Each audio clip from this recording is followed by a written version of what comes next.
when I got out of school, I had, I started actually a master's program in land economics and real estate at A&M, and then I got offered a job and I left it.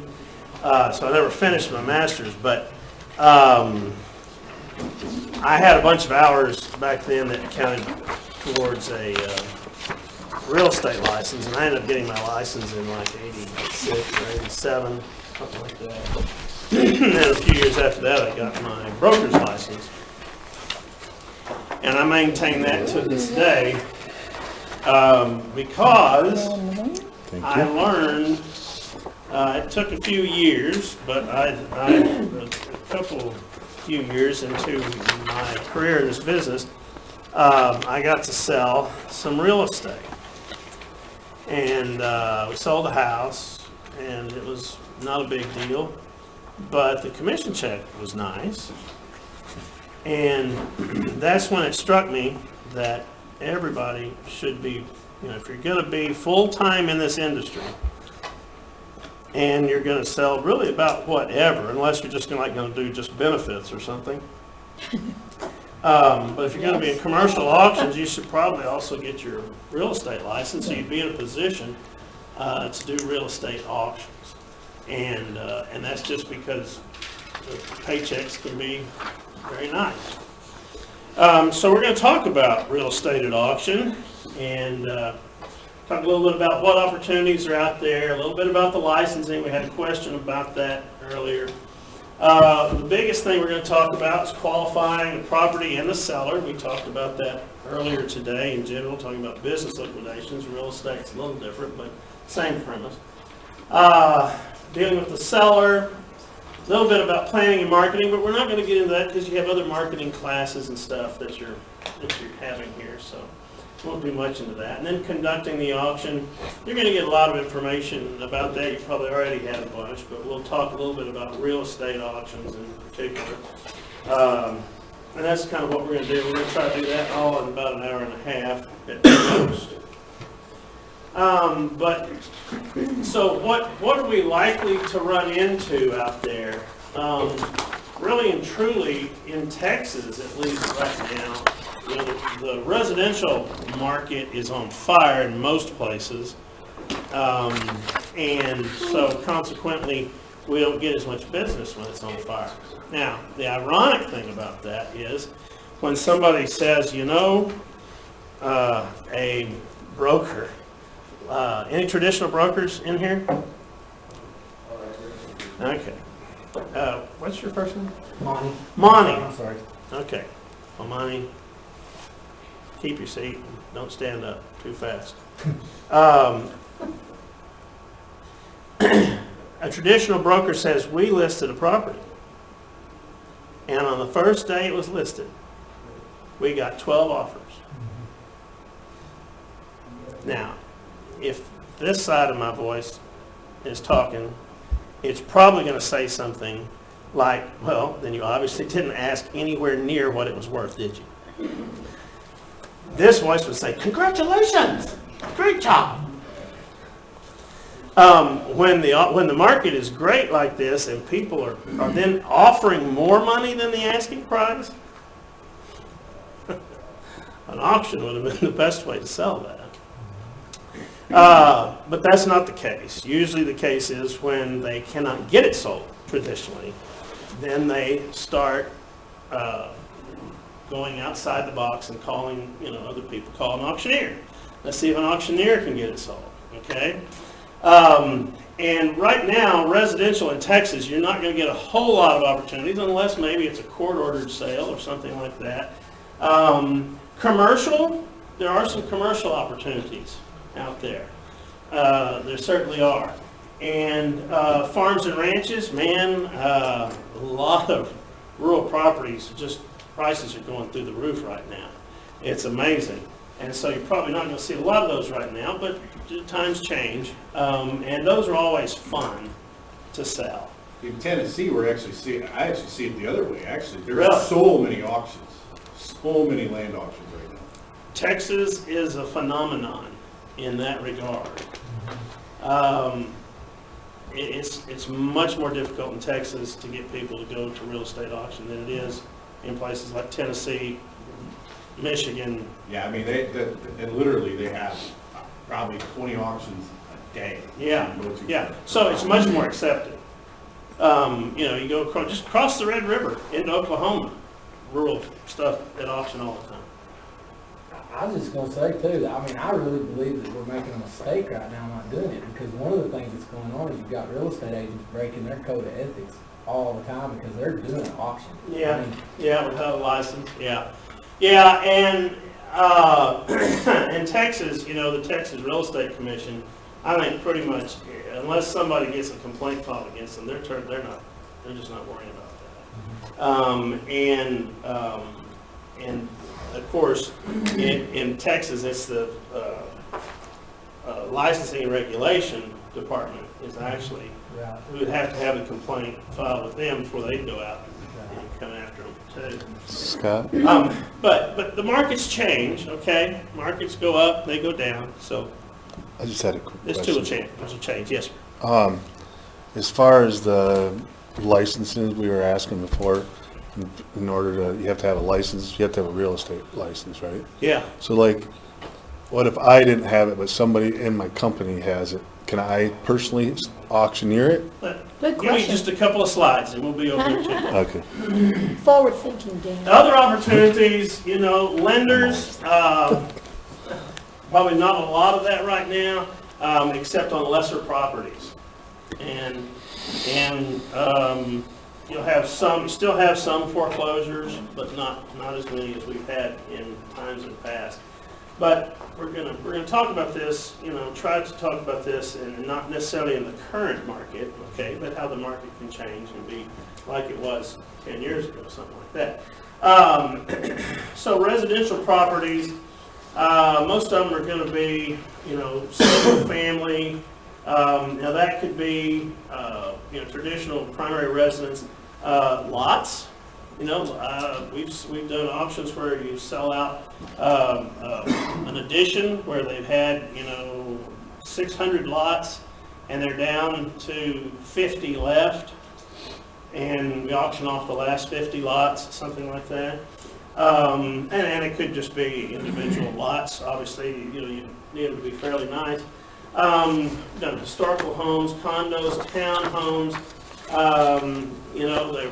There was a time some of the bigger real estate auction companies in the United States made a living on condo auctions back in, what would that have been, the 80s, I guess into the 90s, especially in Florida. They built a lot of condos on the beaches in Florida, and got an opportunity to sell a bunch of those. Manufactured mobile homes, secondary homes, cabins, stuff like that. Multifamily residences, those can be juicy if they're not just worn, completely down. Income type properties. Anytime you've got any kind of a property, be it a real estate property or a business that is making a profit, it's not hard to find buyers. Residential,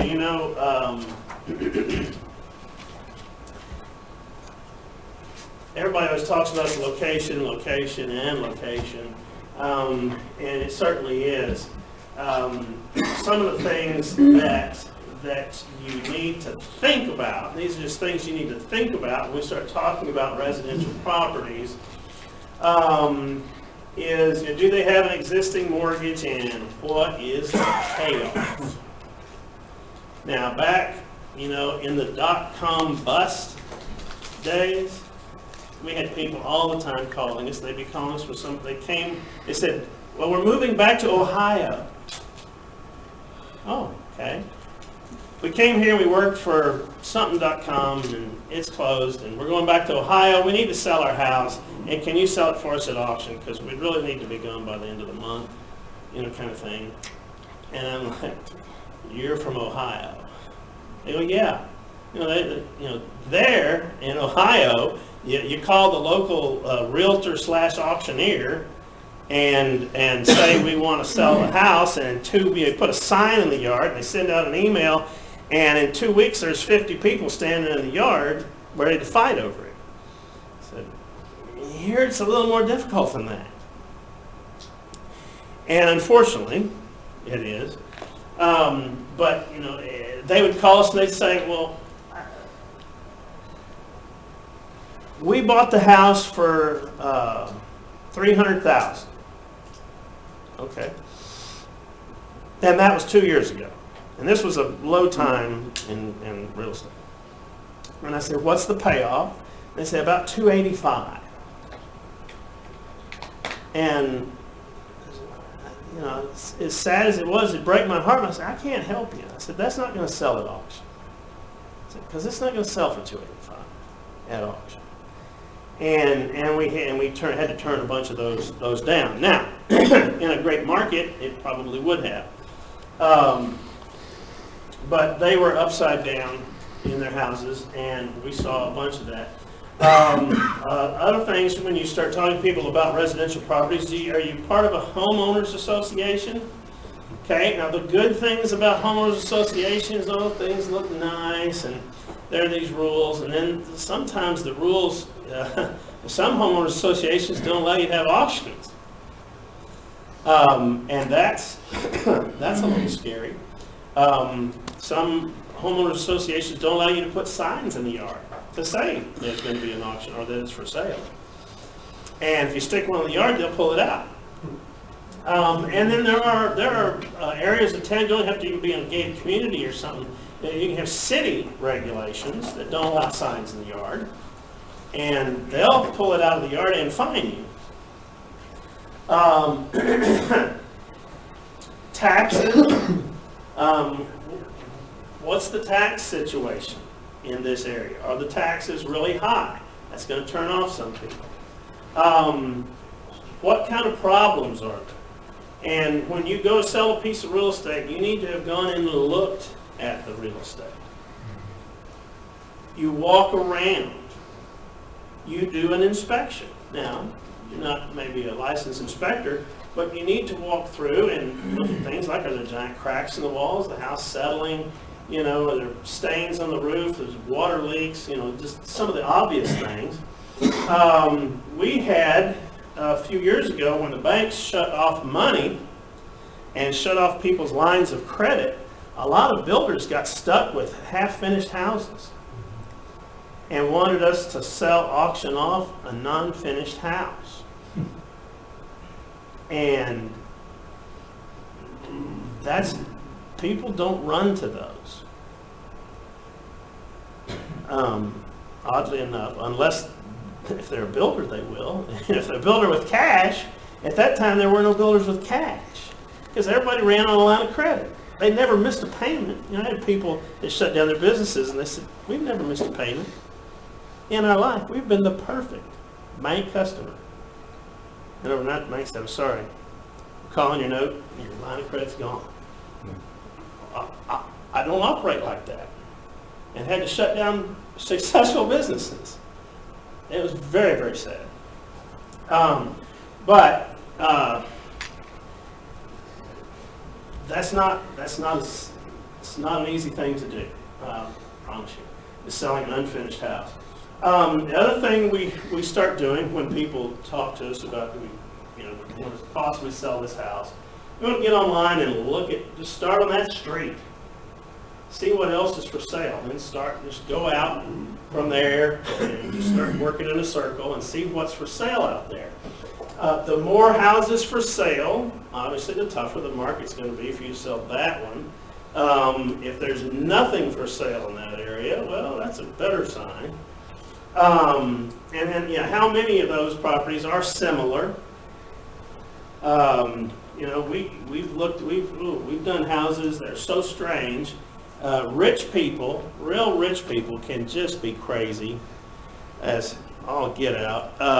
We had a house one time on Lake Travis, and it literally, we call it the Star Wars house because it looked like kind of a combination Death Star and one of those spaceships. It was the weirdest place you've ever seen in the house. They built these two big, round, circular, like little mini den areas and had a connecting glass bridge that went between them and all this, just the weirdest stuff. And they spent millions of dollars building this thing.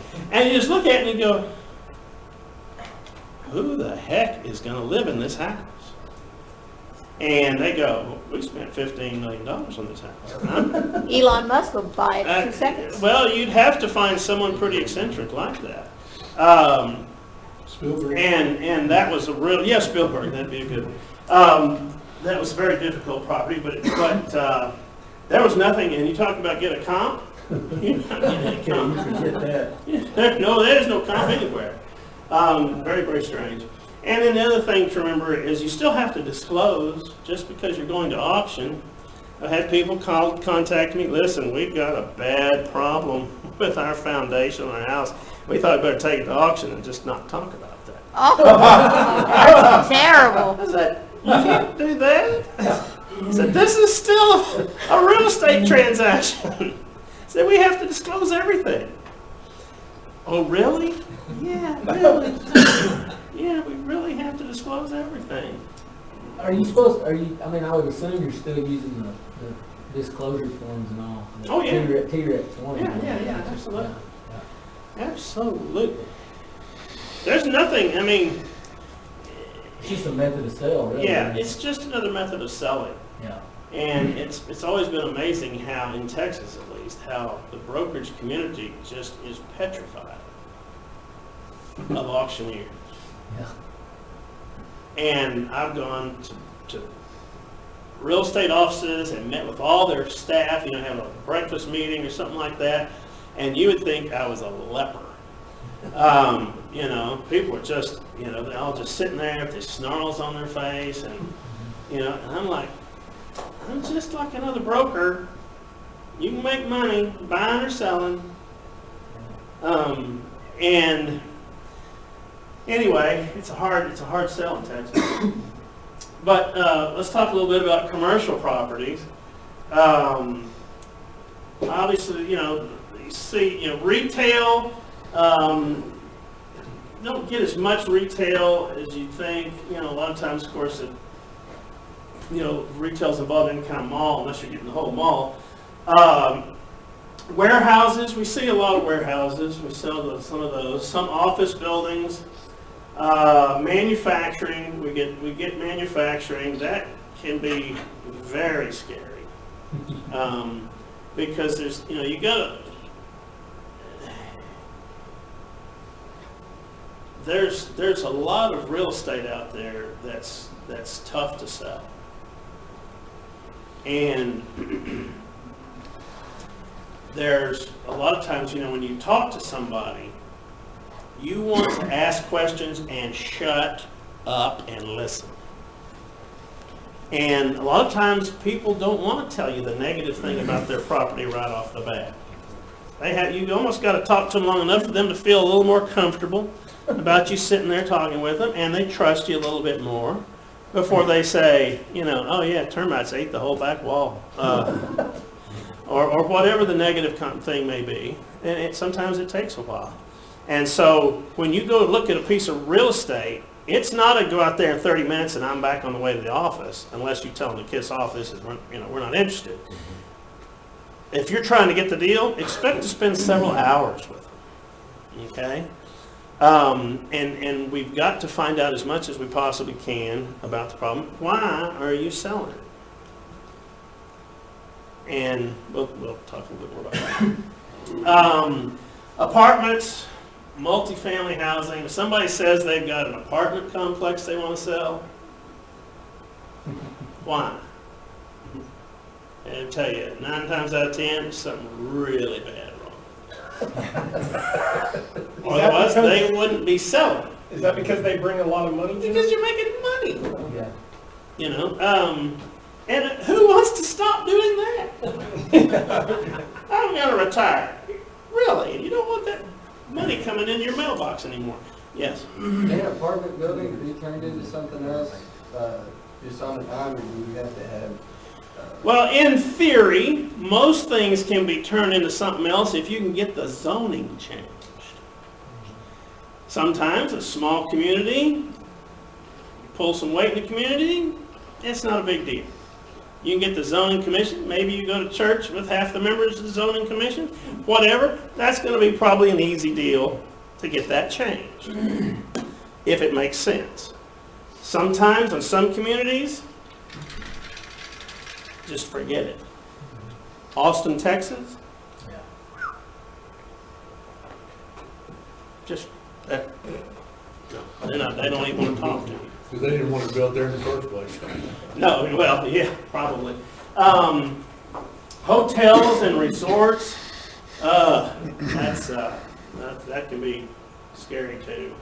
Once again, because it's a business, why do they want to sell it? It isn't making money. You want me to sell your business that's losing $1 million a year? Who the hell am I going to sell that to? The only people that will buy that is somebody that thinks, I'm talking to the seller now, that you're an idiot and you didn't know how to run it, and they think they do know how to run it. They might be interested. But I'm going to have to tell them that you're an idiot. And I'm going to have to sell them on that. Really? That's That's a fun introduction at the auction. yeah. Okay, we're going to sell you stuff, but you're going to have to play the idiot. You're an idiot. So you do better than this done. This guy ran this business right into the dirt. Oh, And no. land development, you know, You want the in last bad one? times I'll go especially, Okay. you know, a lot of stuff, when, as I was saying earlier, unfinished developments. You know, we've got one of my early real estate auctions was on the other side of Lake Travis, from where we live, in a little area that had all kinds of lots. It's built, we really started developing that area in the 60s, and there's hundreds and hundreds of lots still available over there. Oh, this guy said, I want a bunch of these lots, we need to have an auction. I'm like, yeah. Heck yeah. We offered like 30, and I think we sold 4. So I didn't lose money, but it was a pretty disappointment. Commercial properties. Now, if somebody has to sell a piece of property and has a positive cash flow, that's going to be a home run. Okay. On these commercial properties, location is still important, especially if it's retail. The zoning, you know, sometimes we look, we go, well, it's a grocery store now, but let's go look at the zoning regs and see what else we can possibly do with this. Maybe it's just general commercial, it could be any other kind of retail business, etc. We'll look at that, and because everybody who's going to be a bidder is going to ask that question, what's the zoning say? And we're going to have to give it to them. That's going to be part of our marketing. Tell them what the zoning is.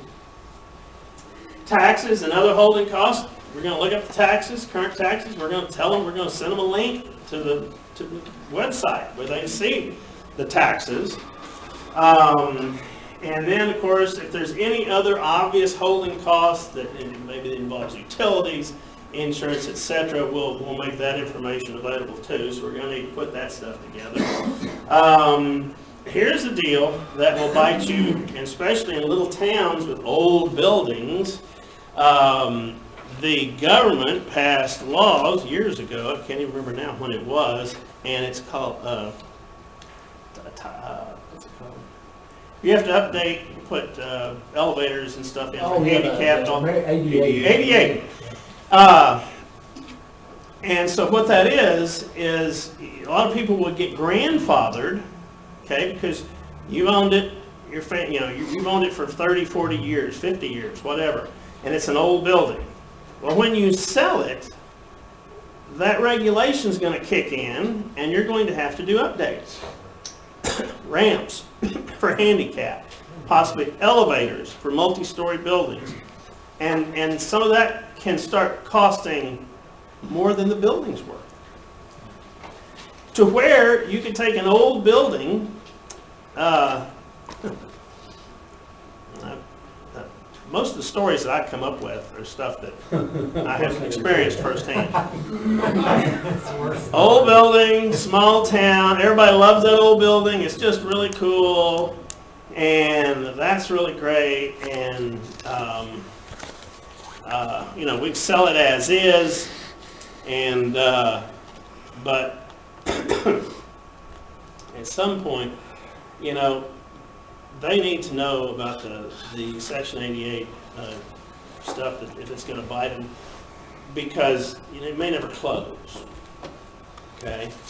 Some people may walk away from their down payment, or they may sue you to try to get out of it. So you got to watch out for buildings when they were built. If it was before the Section 88 stuff passed, then you know you've got a potential issue there. So you have to watch out for that. Area growth, you know, is there anything going on?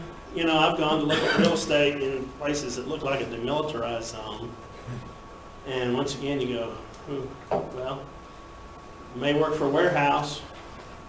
You know, there's certain things people don't care. You know, we'll store lumber in there, or well, you know, recycling products or something like that. So there's, you know, there's still people that will go into those bad areas, but it's going to limit what you can do with it. And then we're going to check and see what other properties like that are on the market or have sold recently, so we can get an idea of what kind of interest people have in that area. Now, lenders, I'll just tell you up front, lenders, you know, bankers, really don't want to talk to auctioneers. Now, they'll talk to appraisers, which is one of the reasons we started an appraisal division. They'll try to get in the door as appraisers. And then when an auction opportunity comes up, we're standing there, so to speak. But in after the last big financial meltdown, and real estate, you know, took it on the chin so bad, there were a lot of bankers that had portfolios of bad loans, okay, and they had already foreclosed and now have the real estate as REO, or real estate owned by the bank, okay, that they needed to sell, and they wanted enormous prices for it. And, you know, I had conversations with bankers where they said, well, I got this over here, it needs to bring about 1.5 million. And I go, well, that's not worth anywhere near 1.5 million. He goes, yeah, I know. Okay, am I missing something here? And he said, well, I'm not selling it then. Excuse me? And he said, if I sell this and take a big loss, and he go, what do you think it's worth? I said, it's worth $600,000 or $700,000. He go, exactly. And if I take a hit like that on this portfolio, I'm going to be fired. And I was somewhat naive, I guess, about some certain things about that, but I'll never forget when the first banker told me that. I was like, whoa.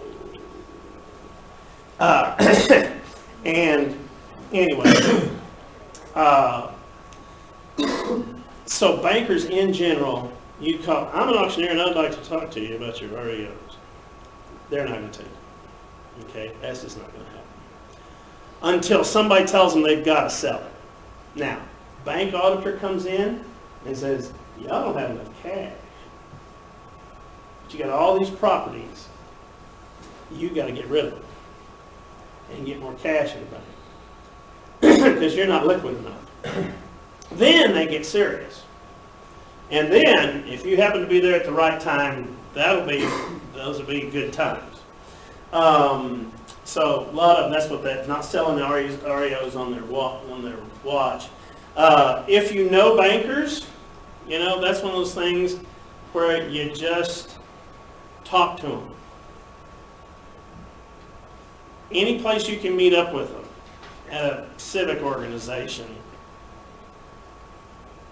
church, wherever it might be, and you just be friends. And you let them know what you're doing, and let them know that you're a professional auctioneer and you're selling properties, et cetera, et cetera. And then that way, one day, when they do need an auctioneer, they will have you sitting right there behind the glass, and they just break the glass. Call it. But that's those relationships, you know, a lot of those don't pay off for years. But sometimes when they do, they pay off for a lot. So that's the best place you go. If you expect to go to Bank of America's, main corporate office in St. Louis and tell them that, you want to start selling their REOs, they tell you ain't getting in the door. Okay? But the local banker who you know personally and you have a relationship with, that's somebody you'll have an opportunity to do business with when they need you. Okay, let's get to licensing and laws. One thing I was gonna say, that it seems like the farm credits are a little different. They're a little more friendly to the. Yes. I mean, they don't like the repo, but when they do, they'll look at auctions pretty hard. I would get, yes, farm credit unions. Yes, absolutely. They're a little more, they've got better experiences with auctions. So, real estate license, so what do we need? In Texas, if you're going to call the auction, if you're going to have an auction, advancing the bids, you need to have an auctioneer's license. You can call the auction in Texas. Now, go across the Red River, you cannot call a real estate auction in Oklahoma without both licenses. Actually, without the real estate license, because they don't have an auctioneer's license in Oklahoma. You have to have the real estate license. As a matter of fact, in Oklahoma, you have to have the real estate license to work as a bid assistant or a ringman on the floor at a real estate auction. In Texas, you do not have to have that. But the only thing that the auctioneer can do is call the bid. Technically, if somebody says, what's the square footage? The licensee, the real estate licensee, is the one that needs to answer that question. When it comes time to sign the agreement, the purchase and sale agreement, that has to be filled out by the real estate license holder. So you're very limited on what you can do with just a real estate license. Now that's probably going to be in most states, okay? I can't speak to all 50. Some states are really hard-nosed about that. Who's from out of Texas here besides Michigan? Where are you from? Arkansas. Arkansas. So, again, my question was, Yeah. do you have to have, you gotta work under a broker still with that real estate license if you're an auctioneer license? Yes, you do. You do? Yeah. Where are you from? Virginia. Ooh, Fredericksburg. Love Fredericksburg. I'm Civil War now. But I just moved from California back in May. I was there for... Back to where? I just moved from California, To here. yeah, Oh, okay. in May. Okay. So I've been here 7, 8 months. Okay. Tennessee. Actually, Franklin, Nashville. Oh, man. There you go. I love it. I love it. That's a great country. So here's the deal. If you want to sell real estate, get a real estate license, okay? And stop trying to figure out ways you can do it without getting one, okay? Because first of all, if you find a deal, it's no big deal to go find a broker who will work with you, okay? That's not a big deal. But the chances of a broker, unless they know you personally, calling you to work a real estate deal when you don't have a real estate license, they're not looking for you. They're looking for auctioneers who have both. Okay? So, once again, bottom line, if you're gonna sell real estate, plan to get a real estate license. Until you can get that license, you need to work with somebody. If you're in a partnership kind of a deal, it's probably the cleanest, yeah. This might be off the line of path, but we have a lot of tax sales, real estate tax sales, Mm, and the sheriff just auctions them on the front of the courthouse step. yeah. Now, is that something, which might be different in each state, but as an auctioneer, can you go in there and, I mean, you're not doing any paperwork, you're just selling the thing?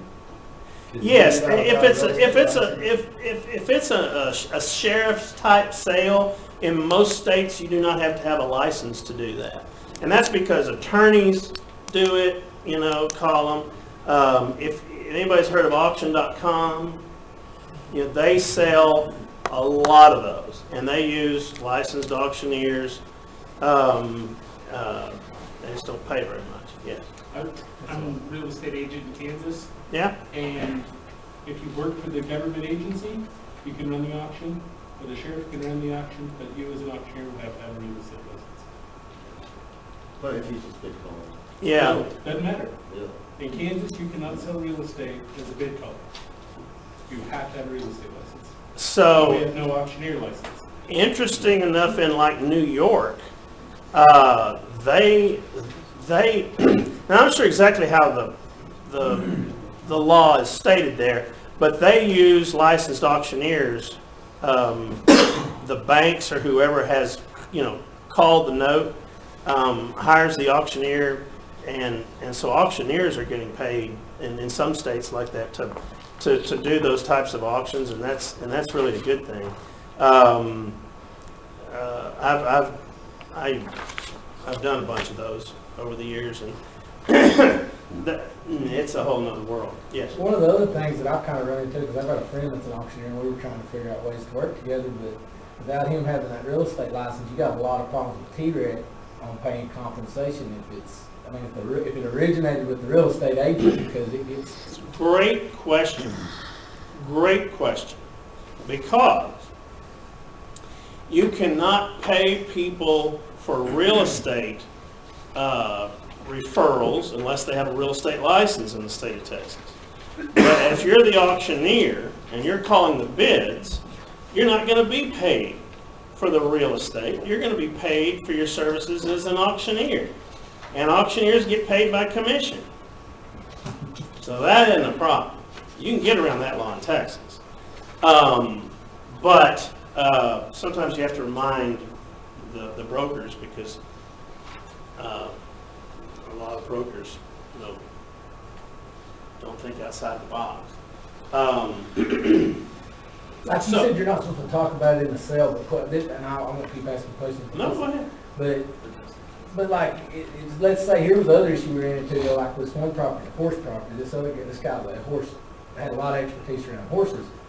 Everybody would want to talk to him about the property, and he's really not supposed to, if he's auctioning, he can do it with the auctioneer. I mean, I guess he could have, you're getting in all kinds of little, No, you really are. I mean, And in all fairness, Trek has said they're not going to be upset if somebody says, what's the square footage, and the auctioneer who doesn't have a real estate license says it's 2,400 square feet.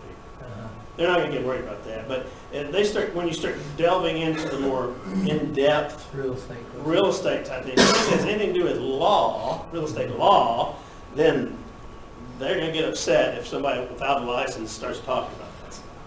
Okay? So working with other licensees is what that says. And so if you have a real estate auction, you should certainly invite real estate brokers and agents to come participate. Bring you a buyer, you pay them a commission. Now, you can tell them what that commission is going to be. And depending on what the property is, if it's real expensive, you know, we're usually at like 2% if it's a multi-million-dollar sale. And people go, well, I'm not used to working for less than 3%. I go, you know, this is a pretty sure thing because there are no contingencies. Oh, really? No contingencies. People are going to put down hard money on the day of the sale, which means non-refundable, okay? real money goes down, and they have X number of days to close with the balance of the money paid. And if they don't, they lose the money. Consequently, people don't go down this road unless they can really close. Okay? So it takes away a lot of the issues with, with closings usually have to do with finance. Finance. Well, my son is getting a master's in finance, and he quickly told me his dad's finance. Really? Sorry, my dad had a finance company years ago. Country comes to town.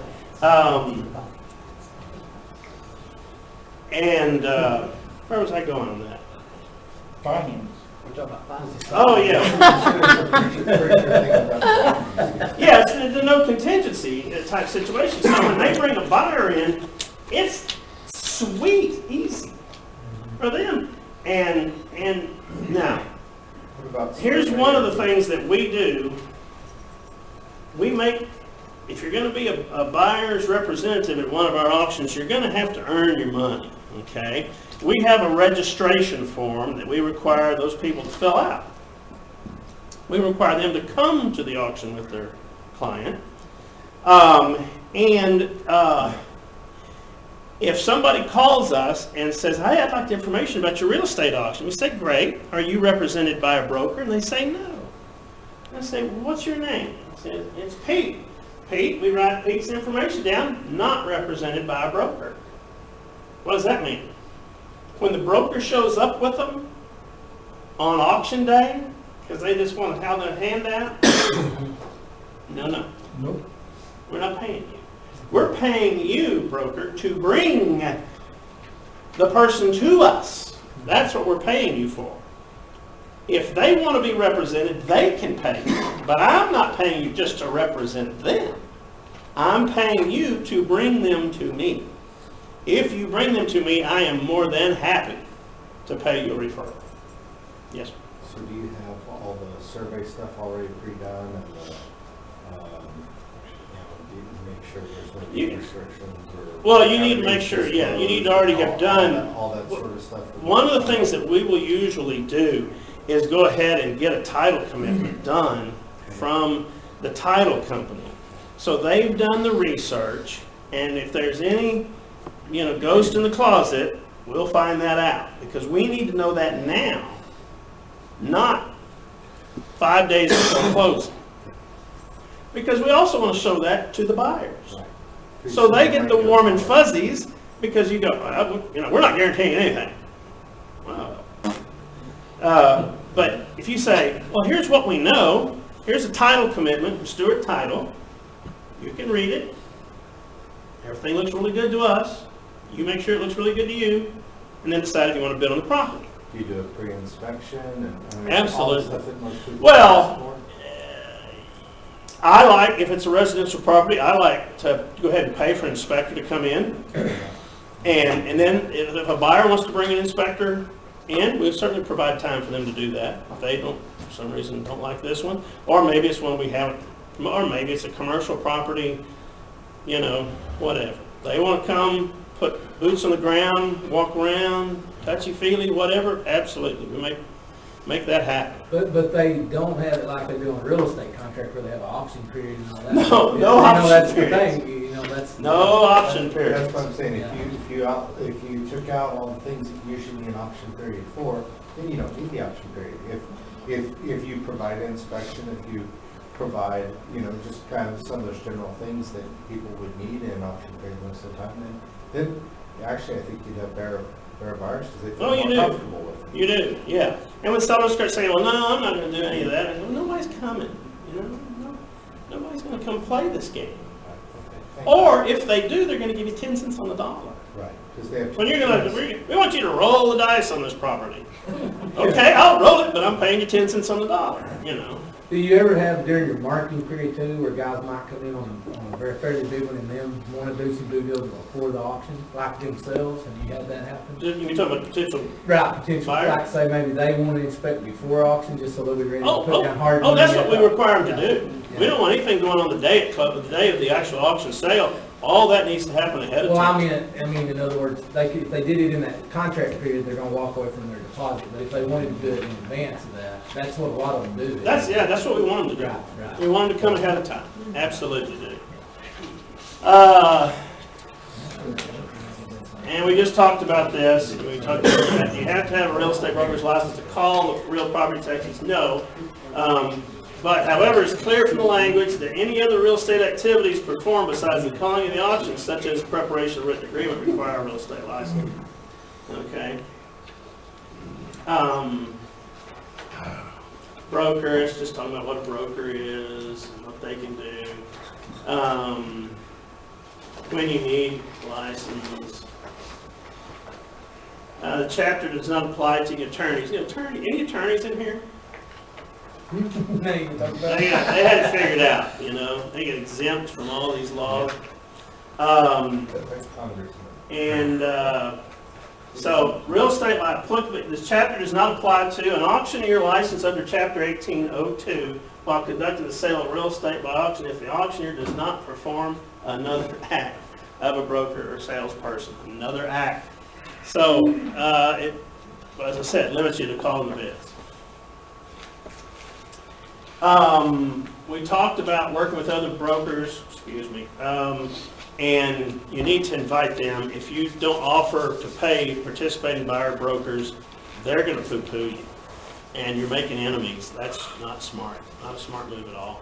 What you need is nothing better than a real successful, well-known broker brings a buyer to your auction, and they buy it, and you get to pay them a big fat referral fee, because then they'll be believers from that point on. What are y'all usually, I mean, out of curiosity, I know they're usually working off generally around 3%. We're usually paying 2, unless it's like a $200,000 house, then we'll pay 3. But yeah. So here's this is the goodie. This is the good stuff right here. Qualifying the property and the seller in real estate auctions, back, especially when we were in the heyday of real estate auctions, 9 out of 10 people that called us, we never went to auction with their property. Okay? Because they did not qualify. Okay. So what's the 5 big questions on qualifying? Is there a need to sell? Need is different than want. Yeah. Oh yeah, we'd like to sell it. What I want, when I talk about need, and especially in hard times now, we're talking about hard times when the market is not real great, need means something bad is going to happen if I don't sell this house in 60 days. Time is a factor. Well, I think they're going to foreclose on me next week. I can't help you. We don't have enough time to market it. They're ready to find out what the market will bear. In other words, We bought it. Now, see, this is one of the things that scares me a little bit. We were joking about this the other day. Market's real high right now on houses, especially in where I live, around Austin. It's nuts. And so people buy a house right now, $1.5 million. And if the market goes down, I'm not wishing that on anybody, but if the market goes down, how far does it go down? I don't know. But if it does go down, you can have people upside down in properties. That's a little bit scary. But when people say, well, we've had it on the market, this was a typical story back in the difficult days. We've had it on the market for $1.5 million for 4 years. Okay, by a professional broker? Oh yeah. Okay. Do you mind if I speak frankly? Go ahead. You've established the fact it's not worth $1.5 million. Now, we don't know where that magic price is, but it's somewhere south of there. And they say, well, you know, if we had to, we'd take $1.4 million. No. Did you have any offers for $1.4 million? Yeah, no. They say, well, what's the best offer you received? We haven't gotten any offers. Okay. Well, tell me about the property. Are there any problems with it? And then there was either problems with the property or problems with the price. Okay. And we had a lot of people that were just, you know, they weren't getting serious. They weren't serious enough about wanting to sell it. And, you know, in difficult times, we were wanting people to whatever you were asking for it, we want you to be prepared to take at least 30-35% discount off that. Oof, At least. damn.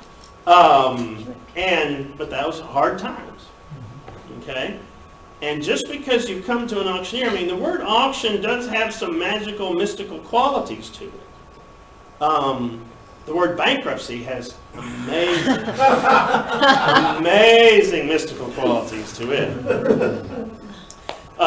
Because people they smell blood and they come running, and then you get enough sharks, they bring the price up. So are we really ready to sell the property? And we have to play this game sometimes. Sometimes this game takes a long time. They say, well, yeah, we might take $1.4 million. I said, okay, so if I had $1.3 million offered cash, 30 days, you want me to tell those people to go home? Well, no. We might take $1.3 million. Okay, but if I had like $1.2 million,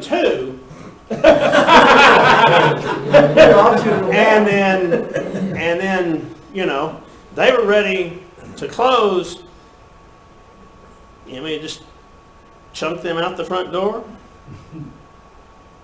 No, we wouldn't want to. I said, okay, here's what we're going to do. I want you to write 3 prices down on a piece of paper. What you want? $1.5 million. Okay? Then I want you to write down a number you take that you're not going to like. And then What you need. I want you to write down a price lower than that you're going to threaten to kill me. Now we're talking about a reserve. Okay?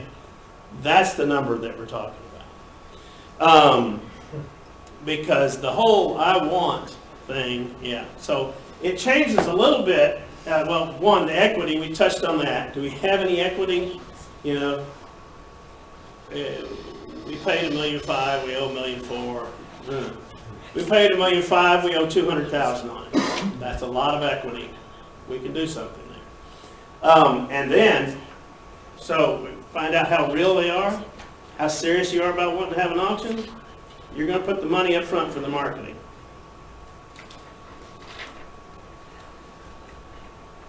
That sometimes, that'll separate the sheep from the goats.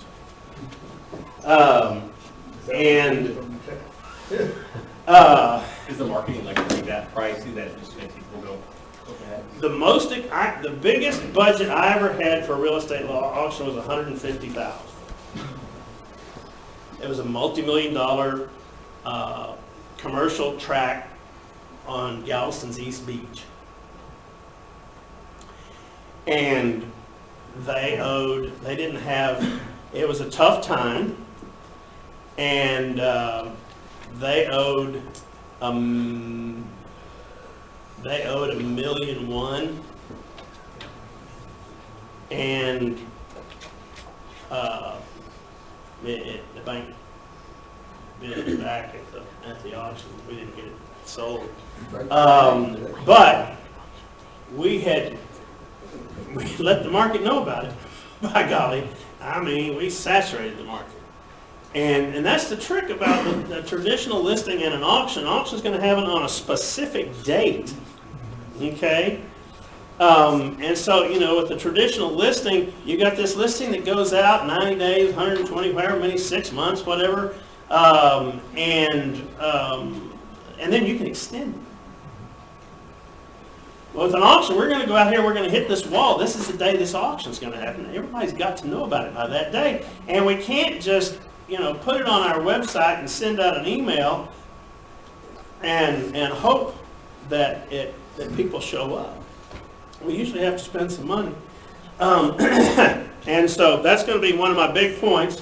What day do you typically, is it usually on a Saturday, or is there a specific target date that you like? Well, we're going to usually require people to bring a cashier's check as part of their hard money, part of their down payment, okay?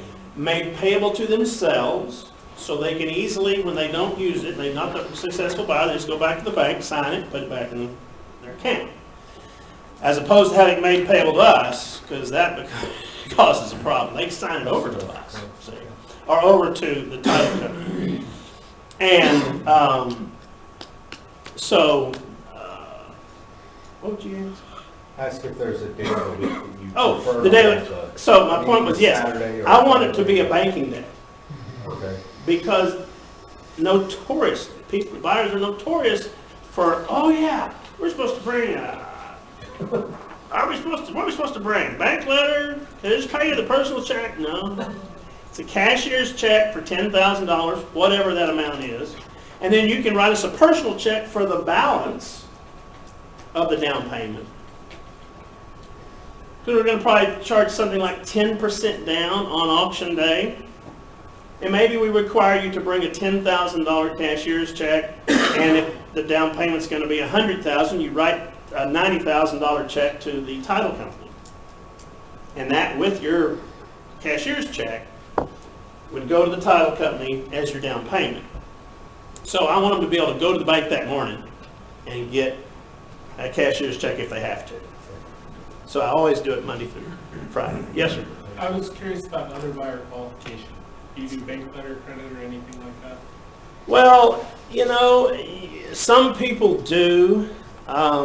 Usually, if they bring a cashier's check and are willing to put that up, most people are going to be good for, because it's not refundable unless we can't close, unless the seller can't close. So that usually will qualify the buyers, but a lot of times sellers want more information. We want a copy of, checking accounts. You scratch out, take a black marker and black out the account number, but we want to see a report with your name on it, that you have this much, blah, blah, blah. Some people want the name of your banker, want to call and talk to them, but usually, you start putting on more requirements when it's a lot of money. We expect this thing to bring $5 million, and we're going to require you to put $500,000 down, 10% down. Well, now talking big money, and so you've written us a check for $50,000, or you've given us a cashier's check for $50,000, and we're going to get you to write a personal check for $450,000. Or maybe we're going to require you to deliver another cashier's check for $450,000 to the closing company the following day by 5 p.m. or whatever. And there's that time when you've got $50,000 in your hand, you're waiting for the $450,000 that everybody gets a little nervous about, and that's when you might feel warmer and fuzzier if you had some other financials. And so you can certainly do that. So we're going to qualify this property, we're going to qualify the seller. What are the problems with the property? I went to look at this little commercial property one time outside of town, and it was an antique store. And it had, I want you to visualize this with me, it's a small little store, and in front of it's a portico. You know what a portico is? You drive a car under the portico. And the portico comes out, and this roof part of the portico, and it has two columns that come down to support it. And there's a little curb of concrete about this high that goes up around those columns. And in between those two columns, there's two sets of rusty pipes that are kind of cut off. at the concrete level. Anybody have an idea what this building was originally? It's a gas station, like 1940s. And so I immediately, we're looking at the building here, I'm standing with the cellar and I look out in front of it. Anything out there in the ground? And they said, yeah, I think the tanks are out there. These would be the tanks that were installed in the 1940s.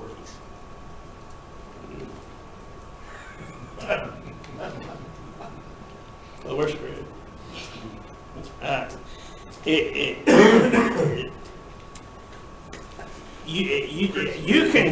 You can sell it as is, but you have to tell everybody those tanks are out there in the ground. Consequently, nobody is going to bid on that because you're going to have to take those tanks out of the ground. And then if there's any petroleum product that is leached into the ground, and there will be, you have to dig all that up. I mean, it could be $1 million. I mean, it's crazy what it costs to fix those things. And so you go running from those deals, screaming into the night away from those deals. Yes, sir. Now, if you were to fill in the hose up with concrete, what kind of consequences would you face? Have you read You can go to prison. Those people have, the EPA has no sense of humor. EPA, all that stuff. No. No. Stick your Amarillo trap down. No, there's not a commission check big enough to get me to do anything like that, because that will be the kind of thing they will come find you someday, and that's a bad thing. So when you have environmental issues, well, first thing that's going to happen is nobody's going to touch it without a phase 1 environmental, and the phase 1 people are going to laugh and fall down on the ground laughing, and there's tanks out there. Are you crazy? So anyway, I walked away from that deal. Did not do that, but I did another foolish thing I did in my youth one time when I was just a kid. And this guy said, I want to sell this house that's on my property for moving. It's an older house, frame house, probably 1920s era house, kind of a cool little house. It looked great on somebody's farm. It was out in the edge of town anyway, so you had to transfer it through town to get it out. And so, I thought it'll bring $5,000. And I was desperate, and I was like, yeah, I'll do it. So I advertised it and stuff, and he put some money up for advertising. I didn't lose any money on the deal. I didn't make any money. And on auction day, I'm standing out there by myself, waiting for people to show up. Nobody's there. Nobody's there. Finally, it's supposed to start at like 10 o'clock. At like 10 o'clock, this old truck pulls up. This old man gets out. And he walks up, and I said, hey, how are you doing? You here for the auction? Well, yeah, kind of, I guess. And I said, well, tell me, are you interested in this? And he said, it's almost like that guy in the diner said, no, son. That house is covered with asbestos shingles. And of course I'm going, well, that explains a lot as to why there's nobody here. And I said, well, you're here. What do you know about asbestos shingles? Well, I know a little bit. So he walked over there. We talked a little bit about asbestos shingles, and I thought, well, might as well learn something out of this. And that was another very foolish thing. How long did he end up talking to you about it? Oh, he got tired after a while and said he's going to go have lunch, and he got in the truck and left, and I packed up my stuff and left too, and called my seller and said, did you know that house had asbestos shingles on it? He said no, but I'm not sure. I think he was trying to get me just to sell it off to somebody. So you get to a property, or somebody calls about a property, we're going to look up, how long has it been listed? Have you ever had it listed? Oh, yeah, we did, but we took it off the market last month. Okay, how long did you have it on the market? 3 months. Okay, that doesn't sound too bad. or it's 3 years. That sounds real bad. And have you had any offers? Well, yeah, we've had 6. Really? What were they for? Well, they were for somewhere between $500,000 and $600,000. Okay, that's probably what it's worth. They're trying to get $1 million. We've had 6 offers between $500,000 and $600,000. That's when we're going to try to have a come to Jesus meeting about reality, and find, do we still know who those 6 people are? Can we get them on the phone? Because I'd really like to let them know there's going to be an auction. And so we kind of work from there. Can we agree, you know, what we think this might be worth, etc. And then what's the least they would take? And then we sometimes have to play that game. Sometimes I get worn out. I'm exhausted. I say, okay, listen, you're going to have to play this game by yourself. You say you want $1.5 million, you take $1.4 million, you might take $1.3 million. We're not sure about $1.2 million.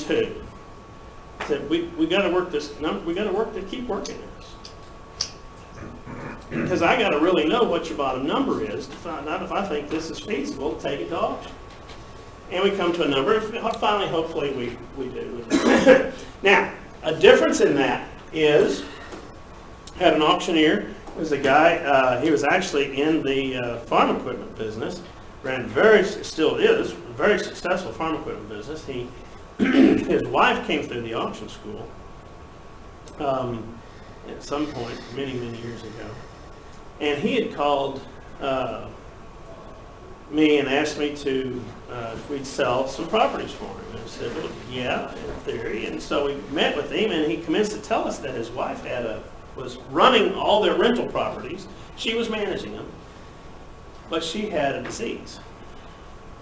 And he said, I don't want her having to deal with this anymore. He said, I can't deal with it, so let's just sell them.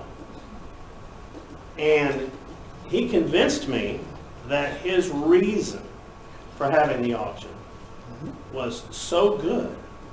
I wasn't even concerned. He sold me on his need to sell, so I wasn't even concerned about reserves. We technically sold them with reserves, and on auction day, he sat in the crowd. I had one of my guys sitting with him. We'd get to an item, a piece of property, we'd get an opening bid, and we'd take it to about to where it slowed down and wasn't going much farther, and he'd shake his head, he'd sell it. And I'd say, ladies and gentlemen, this is going to sell, you know. Halters off, and then he'd bring a few more bids, whatever, and we'd sell it. And we did that, and we sold a bunch of properties, and he sold probably 80% of them.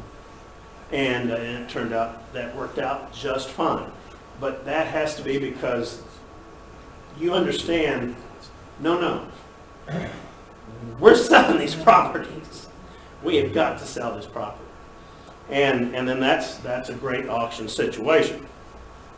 Not worried about that anymore. Sometimes these things just don't make sense. They're not always the answer. I said 8 out of 10 won't qualify, and then sometimes you just have to walk away. And you know when that becomes the toughest? Is when you start envisioning the paycheck. You go,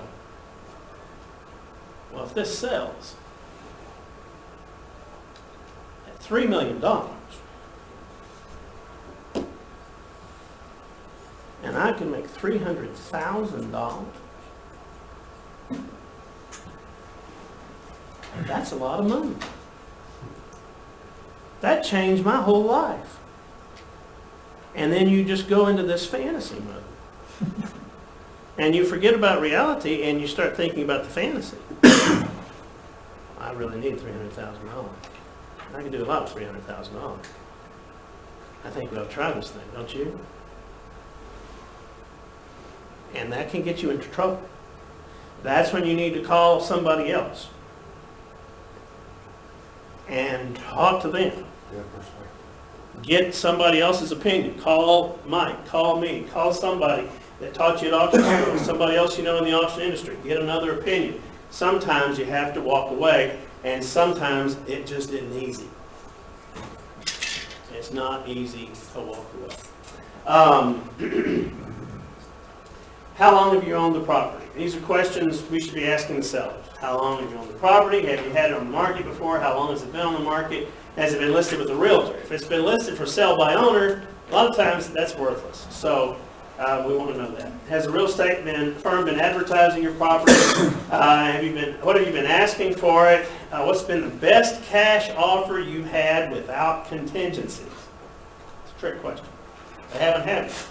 They've had maybe some with contingencies, but not anything without contingencies.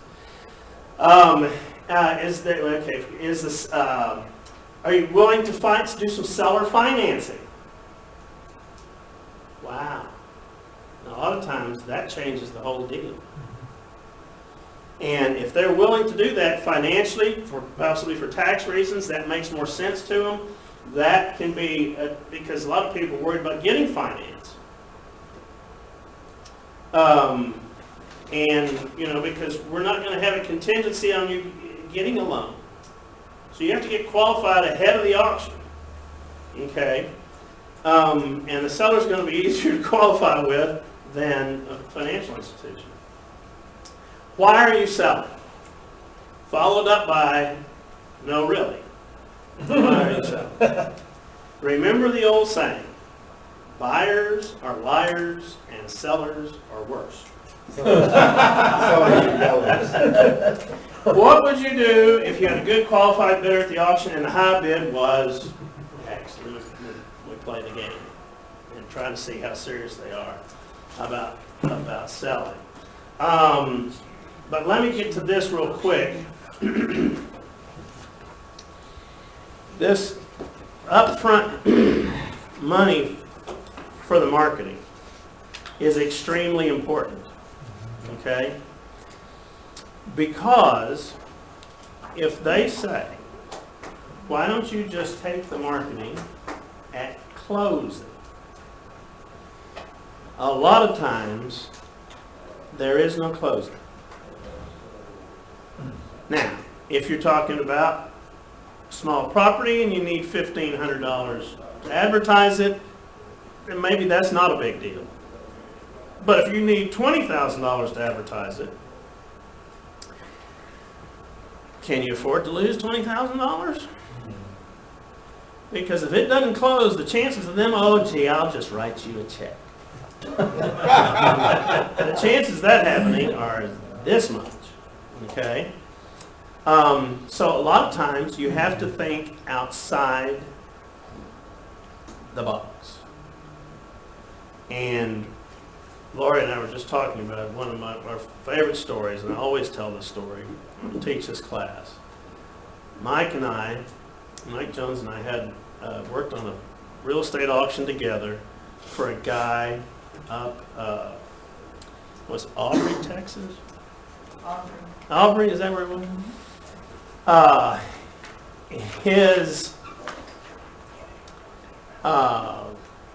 His father, how did that go? Who was the country and western? Gene Autry. Gene Autry. His father was Gene Autry's brother. And Gene Autry was born across the street from where this ranch was. And Gene Autry's parents had land there. And so it had some historical significance. But it was a neat little piece of property. And so we thought, we love it. And we said, well, here's the deal. I said, this is going to take about, and this is before the internet. It's going to take probably about $20,000 to market it because I don't have $20,000. And I said, okay. So, trying to think outside the box. I said, well, what do you have? I said, I got a lot of guns. Really? We like guns. How many guns you got? A lot. He wanted to move. This is what he did for a living. He made custom ammo. And he was going to take his money and his family and move up into the mountains of Colorado and try to get off the grid. and get away from the federal government. Anyway, so interesting guy. And we said, well, let's look at those guns. And so he had a bunch of money in guns. And we said, okay, here's what we'll do. We'll front the $20,000 for the marketing. We will take $25,000 worth of guns as collateral. If it never closes within, we gave a deadline, I forget how long, several months. We take the guns and sell them to recover our money. What we think they're worth plus the cost of the sale, etc. That's why we're getting $25,000 worth. I said, the closing happens, we take $25,000 extra out for us for our marketing, we give you the guns back. He's like, I think that'll work. Okay, so we put a whole other clause in the contract about how this was all going to be handled. We went and we started picking out good long guns. I don't think we took any pistols. Long guns, and we got a bunch of them. We take them all to Mike and Lori's house. We stored them there because it was closer than my house. And we did the auction, and we sold the property, and it brought, $770,000, whatever, which was a real good price, and everybody's happy, everybody's excited, and so we said, as soon as it closes, we'll bring the guns back, yada, yada, yada. So, one of the other things that I learned in dealing with this man was I'd never asked him if he'd ever been to a closing before. You should always do that. I have one of those sheets I'll tell you about that I remember to ask stuff. If it's a real estate auction, I have a sheet for that. And one of my questions is, have you ever been to a real estate closing? And if they say no, I say, well, let me tell you what's going to happen. And then I explain it to them. Because the day this property was going to close, the closing agent called and they said, I'm here with Mr. Smith and he's real upset that I won't write him a check. Because we were going to just wire transfer the money to his account. And I said, really? And he said, well, here he is. And so he hands him the phone. He said, they won't give me my money. And at that point I realized, and especially after our conversation, he expected in his mind, when he goes to closing, that there was going to be $750,000 stacked up in small bills on the end of the table. That was what he envisioned. My fault for not asking the question, have you ever been to a closing, and explain that's not, in fact, what's going to happen. And so he says, I don't want a wire, I want a check. I said, okay, give me back to the closing agent. And I said, can you write him a check? She goes, yeah, I can write him a check. I said, well, write the man a check. Okay. So, okay, put that fire out. 15 minutes later, the phone rings. It's the man. He goes, it's a conspiracy. I said, what is a conspiracy? He said, the bank won't give him the money. What do you mean? He said, I'm down here at their bank. I want this check cashed. I said, their banks don't hold $750,000 in cash in the drawers? and anyway, it was quite the education on my part. We finally got him settled down, got his money to him, and he went to the mountains, and I guess he's living there to this day, happy. But phone or TV? probably not, but he does have guns and a lot of real good ammunition. Yes. Sell that ammunition? And you say you guys added that clause. Mhm. Do you have an attorney draw that stuff up, or is it, you worry about practicing law without a license or anything like It's that? my contract. Okay. So, You don't have to have a license if you're a party to the Kind of contract. like a listing agreement. Yeah. So, that's another thing. Good thing you bring that up, because we never use promulgated forms in our real estate auctions. We get the seller's attorney to write the contract for them. Now, we will provide the attorney with a copy of a past purchase and sale agreement, if you will, that many an attorney has already gone over, but everybody needs to have it specialized for their particular property, and plus the attorney has to rationalize their fee, so they're going to make some changes. But then, we don't have to use a promulgated form because it's really in the best interest of the buyer, and we really want to be in the best interest of the seller. So that's another thing that's a little bit different that we do. Let me try to get through some more of this here real quick, and we'll answer some questions. Sellers' expectations. Sellers, you know, they want somebody to tell them something positive. You had a good auction, and somebody comes up to me at the auction, at the end of the auction, and goes, you know, like especially they're like a real estate professional or whatever, and they walk up and go, man, y'all killed it. Do you think so? Oh my gosh, yes, it's an incredible price. Can't believe y'all did that. Can you do me a favor and come with me just a second? Because I want you to meet the seller. And I'm going to walk him over to the seller. And I'm just going to say, this is George, and he's a real estate broker. He's got something he wants to tell you. I got to talk to somebody, excuse me. And I walk away and let him tell him, you just had a heck of an auction. Really? You think so? That's selling the seller. We're making them feel good. They've made an important decision today. I decided to take this money for this property, sell this, and it helps, okay? Anything like that. As people come through and inspect the house, we want to have somebody from our firm there to talk to them, and because we want to ask them some questions. We want to feel them out on how serious they are about this property. You know, they get through, they look at the whole place. You're like, well, tell us what you think. You walked through the property today. What'd you think about it? Well, we kind of like it. We'll probably be here on auction day. Okay, that's a good sign. Or they say, well, you know, I don't think it's worth more than about $300,000. Okay. Why is that? Well, you know, there's a place just like it, not too far from here, that's 3 1/4, and it's a lot better than this. Whatever, blah, blah, blah. But it's information about the market, okay? We're getting first-hand information.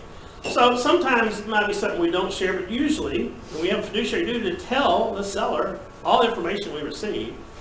And we want anything we have where they think it's worth $500,000, and everybody coming through the house is saying numbers 300, 375, 3 1/4, you know, well, not sure that it's worth 5.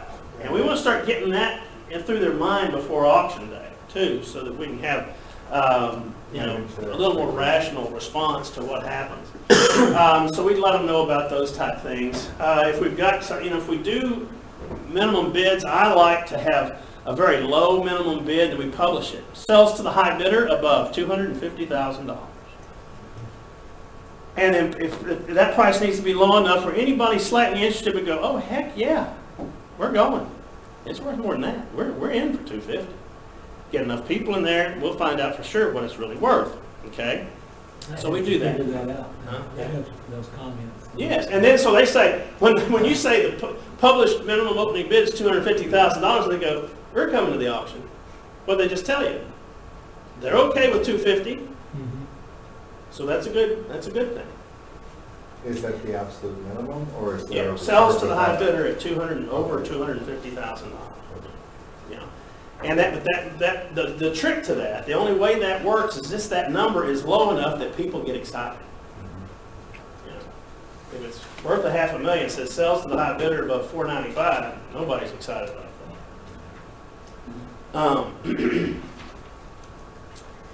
So a lot of times that's what we're doing. We're educating the seller. We're just letting them know what the reality is about the market. And that's not as important. We continue to sell the seller, and that's just reassuring them that they've made the right decision. I had an auction one time. A guy went crazy on me the day after the auction. We had agreed we're going to sell it to the high bidder, sell to the high bidder above a number. We had like 4 or 5 bidders. It was sold to the high bidder above like $300,000. It sold for $375. the seller was shaking my hand, you know. Then we sold a bunch of other stuff that they had too after the auction. All that did real well. And then one advantage to having personal property on the same day you're selling real estate is it enlarges your crowd. Okay? And so nobody really knows who's there to bid on the real estate and who's there to bid on the personal property. And it just gives everybody a warm, there's a lot of people here.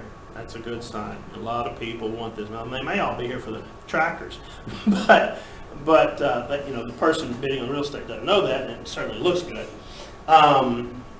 Anyway, I had a guy, and we did that. Whole thing went great. Left there. The next day, he called me and he said, "You gave my property away."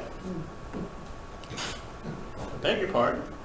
He said, "Yeah." He said, "I got to talking to my sister-in-law last night." Oh, boy. Well, sister-in-law told him he was an idiot.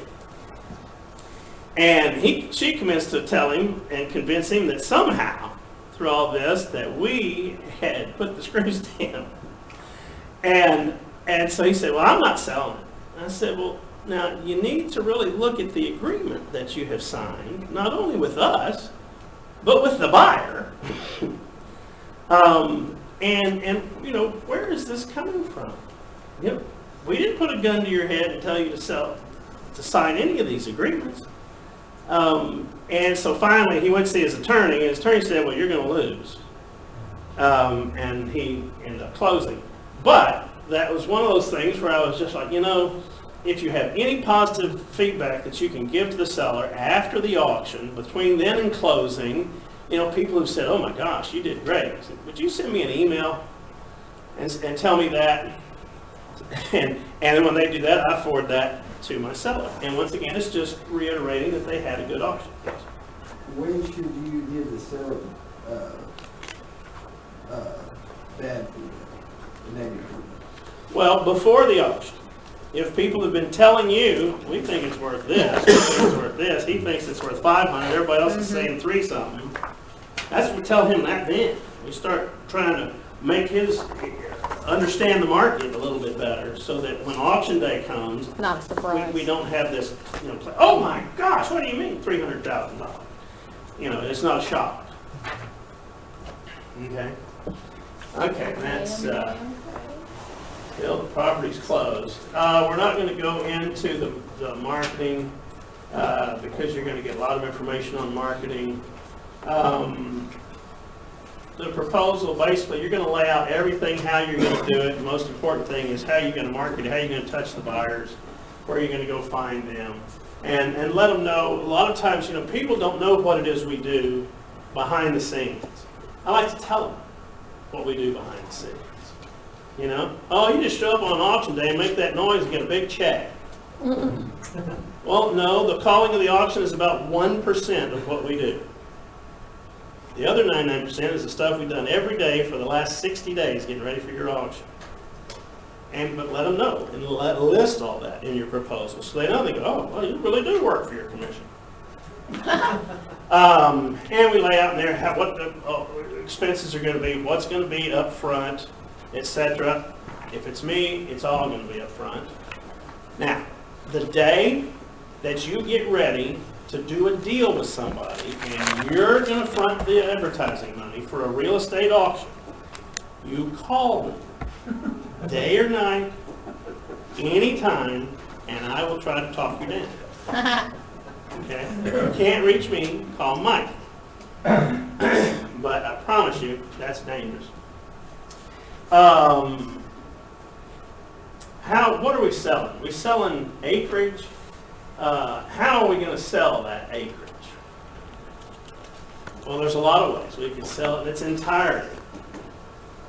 We could cut it up into tracts. How is it going to bring the most money? Usually, you get more per acre for smaller tracts. So people start talking about cutting up bigger properties into smaller tracts. How do we do that in an effective way? And there is a tool called multi-parcel. Have they done anything on multi-parcel yet? No. No, sir. Is anybody doing multi-parcel with them? Nobody. Okay. Okay. So, the only way you ever know, you know, when you do a traditional listing, say it's 1,000 acres, and you decide we're gonna sell it in its entirety because the family just wants it that way, or whatever, or we're gonna sell it in 10 100-acre tracts, or 20 50-acre tracts, et cetera, et cetera. How are we gonna do that? And we make a decision and we go forward and we sell it, and do we know for sure that was the best way to sell it? No. We're guessing. Hopefully it's an educated guess, but we don't know for sure. How can you know for sure? Well, you can have a multi-parcel auction. Now, this can get a little complicated. I will try to, and that's what we're talking about right here. Okay, multi-parcel. That's one seller's big piece of land we're cutting up. Not to be confused with multi-property. That's when they have 10 houses they want you to sell. Multi-properties, okay? Maybe we're going to sell that 1,000 acres in a single tract, but probably not. And we're not going to talk about absolute reserve right now. But so we have a piece of property, okay, and we'll make it easy. It's square. And there's a road down all four sides and one that cuts right through the middle. Okay, that's pretty nice. And so we decide, this is a road here. We decide to cut this up into, let's just say we're going to cut it up into 8 tracts, okay? In multi-parcel, and we're going to have 2 rounds of bidding, and the bidding does not stop, okay? We never say the word sold. We never say we're closing the bidding, okay? We're going to choose our terminology very carefully. We're going to say things like, we're going to post this bid and continue on. But in the first round of bidding, okay, first round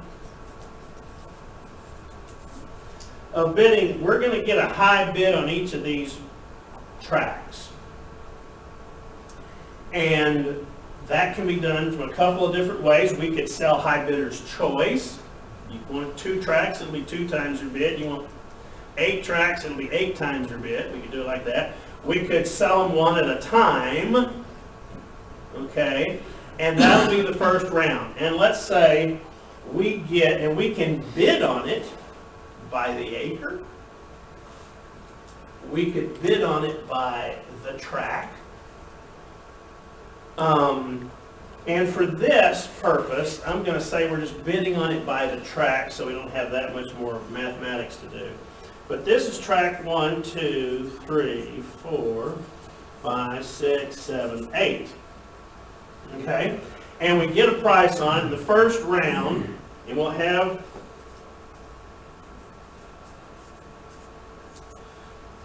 a tote board, and we'll literally have this tote board up on a big screen, and it'll be a picture of an aerial view of this property with all of our track lines made into it, okay, and they will be numbered, and we'll get a high bidder on each track.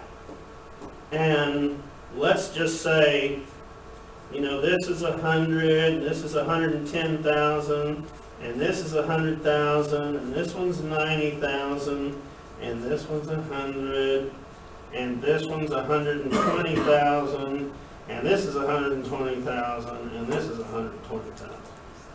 That's supposed to be okay. Okay, so that's our first round.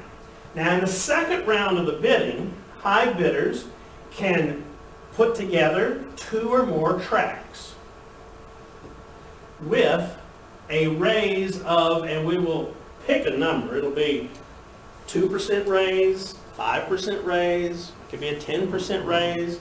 And so what does that mean? So let's say somebody wants, well, I want 1 and 5. because I want them on this same road up here. So one's at 100,000, five's at 100,000. Put those together, that's 200,000. Let's say it's a 5% raise, so that's another 10. So the grouping in this second round, this is 1 and 5. The opening bid is $210,000. And so what we'll do is we'll take requests on groupings. We have our bid assistants out here, and everybody has a pad of paper and a pen. And if somebody says, raise your hand if you want to tell us what grouping you want to do, and they raise their hand, a bid assistant goes over and they say, I want to bid on 1 and 5. And they go, okay. And if it's something easy like that, we can go, well, it's going to be $210,000 to start the bidding on those two together. You good with it? Yes, I'm good with that. Okay. And they bring that up to the auctioneer. They go, okay, we got our first request. Slots 1 and 5 together. The opening bid is $210,000. I have $210,000. Anybody get $215,000? Is that open to anybody or? Anybody's open now. Okay. Now, if nobody else bids, then we post the bid at $210,000 with your bidder number, which is 719. 719 is the high bidder, and that's on the tote board. Okay? And then the next person comes up and they say, I want 1 through 4. Okay? Now, we've put these two together. So, here's the deal. Every time there's a combination, the total, and down here at the bottom we'll have this column will have a total in it. So the total properties, sold, or whatever, down here. Every time we do a combination, the total goes up. Because what has to happen here, and the software does the computations, but we'll know to break this, okay, we've got an extra $10,000 here, plus we've got the 10% or whatever we said, increase. So we're going to add all those up. Then we're going to find out what it's going to take to bid over that 210 to break this. Anyway, it can get a little complicated. Wow, yeah, this is real like... quickly. But the computer does, so we take it up there and we've got the person there at the laptop and say, what's it going to take to start 1 through 4? They put in 1 through 4, click, and it'll say, it's going to cost $450,000 or whatever. And they say yes, okay. Now what happens at that point, once we take that bid, this grouping right here is gone. 5 now goes back to this high bid. Just kind of know what you're doing. Yeah. Okay, but our total has gone up. Now, the guy that bid, or girl that bid on 1 and 5, She's pissed. they're ticked. They want to know, well, I want 1 and 5 again. Okay. They'll figure out what it's going to take to break that combination of 1 through 4. It will be a premium, but they'll find that out, and they go, okay, we'll do that. And then, now the fight's on, okay? So then we break that combination, we go back, and here's your 2 high bidders, but my goodness, the total's gone up. This is crazy. Why would people buy property that way? They want it. Because Well, either you want buy the it, property. either you want it or And you the only don't. way to buy it is through the auction.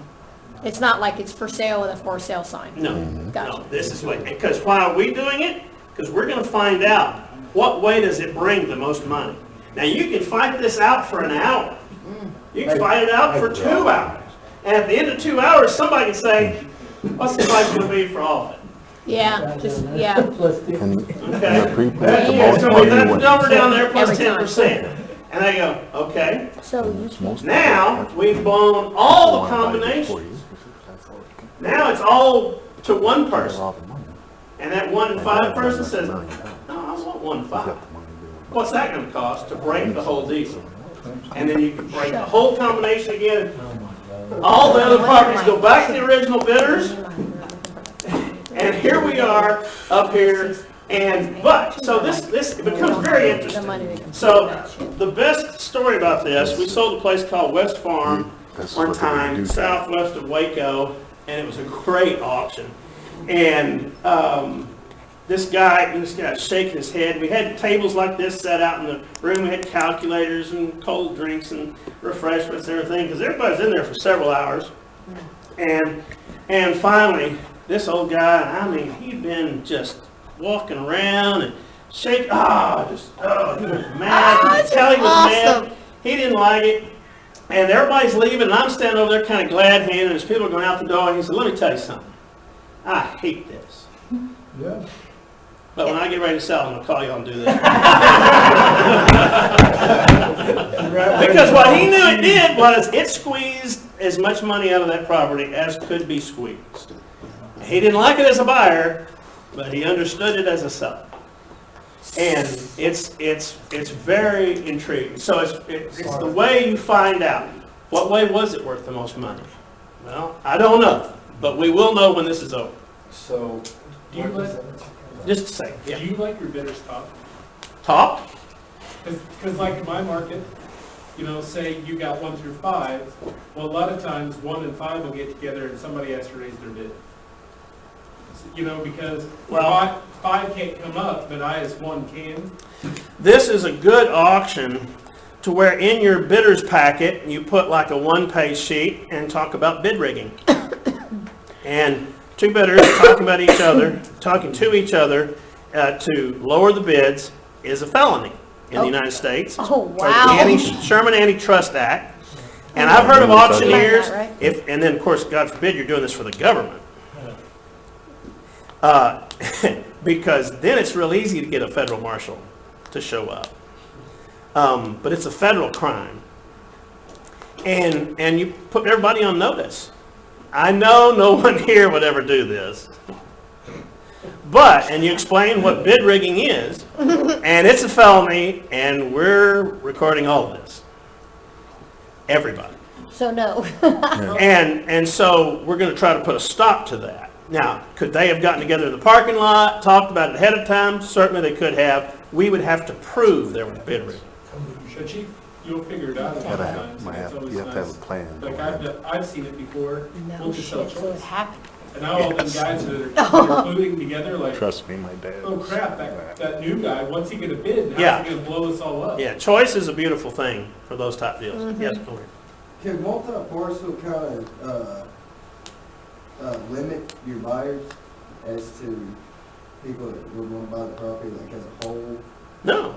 No, they can buy it by the whole. That's the thing you tell them. You can buy it any way you Well, I want. mean, wouldn't You just that- have to be the high bidder.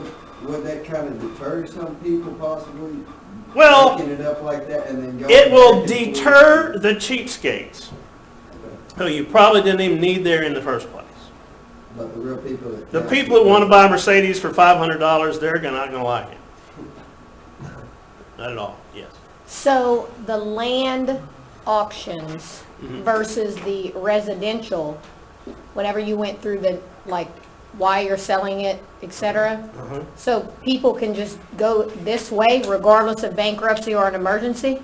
This is how they can sell their property, or did I miss that? If you're going to take it to auction, Right, how could it be sold? Yes, it could be sold. just like that. Like if I just decided I want to sell But my if you're talking 100-acre about, we're ranch. talking about acreage. Yeah, my 100-acre ranch, I want to sell it. I'm not going to go through a real estate agent and put a sign up. I want to go straight to auction. Yeah, You can do that. absolutely. But you can't do that for residential. Well, yeah, you can't, but you're not going to do this. You're not going to do a multi-parcel because Right. you can't break up that lot. Okay, I thought there was like, it had Yeah. to be like an This is emergency for just need. acreage. No, there's nothing emergency Strictly- about this. This takes strictly- a while. This takes a while to advertise this and get everybody to understand. Some people come in and they never understand how Yeah, it's it's done. pretty, And we'll have plenty of bid assistance there. We say, listen, especially get an elderly person or something, they go, I really want this property, but I don't understand this stuff. I say, okay, I'll just put one of my guys and have them sit with okay, you, okay. if need be. Until you decide we're not, it's past my price, and then we'll get up and go somewhere else. Yes, sir. Now, all these tracks are obviously pre-surveyed, or can somebody say, I want 1 track and half a 2 in an acre matter, if it's, Well, you can't break up the tracks, usually, in this type of situation. You're not gonna be able to get half a track. Right. But in theory, you don't have to, you usually have to have some kind of markers down. Yeah, And we can estimate what it is, and you can make it pending upon the final survey. yeah. Because, let's say this is 10,000 acres, or 8,000 acres, and each of these is 1,000 acres. And we start surveying that, we're gonna have a bill, Yeah. okay? And then it ends up selling to one person. Yep. All we needed was a boundary survey, Right. which would have been a heck of a lot cheaper. So we might not survey that situation ahead of time. We might just mark it, have estimates, and then we'll Yeah. alter the price per acre on the final survey. How common is this, you know? And acreage in Yeah. sales, in auctions is pretty common. pretty common. Yeah. It's good for And big tract, like if you For- got a big family farm that's Yeah. spread out and there's guys all around it, because you Yeah. have guys that wanna buy this place and guys that wanna buy this one. Yeah. Well, if you had Yeah, the 100 auction. acres, if you Yeah. had 100 acres and you're going to break it down into 10-acre tracts, then you really got to decide, is this area need some 10-acre ranchettes? I mean, is that Yeah. what the buyers are going to want for Or here? do they want a 100-acre If ranch? it's 100 acres, I'm probably going to say, you probably need to sell that in its entirety. Right. Because that's not much land. And would you, and you can sell it in the entirety in the auction? Oh, yeah. Yeah. Yeah. Anyway. I was So- gonna ask, oh, Go ahead. No, you No, go go ahead. ahead. You sure?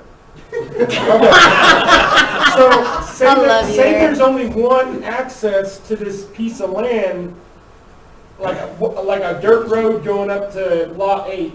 You'll get your easement upon closing. I mean, track 8. Yeah. There's a dirt road that goes through a quarter mile of woods to get there.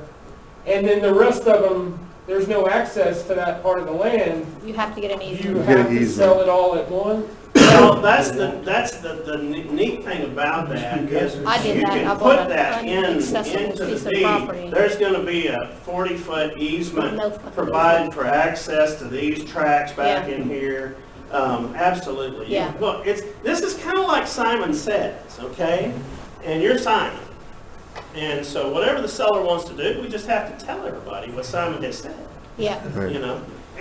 And so, yeah, if there was only access right here on this road, and there was a road that stopped right here, and we just put an easement in all the way up, or, however it needed to go, to get access to those other tracks.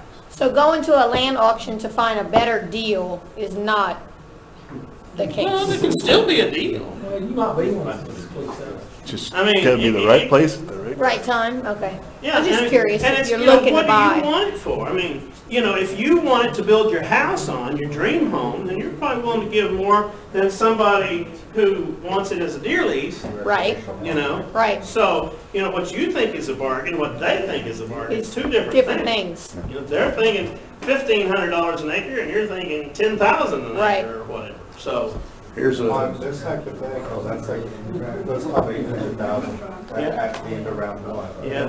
Where have you ended up at the end of all of it compared to your round 1? Oh, usually it's many times more than round one. But sometimes round one was it. I mean, it just varies. It could be anything. It could be anything. I want to go to a land I was auction. gonna say, just a good for instance for this, we sold this property and are closing in a few days.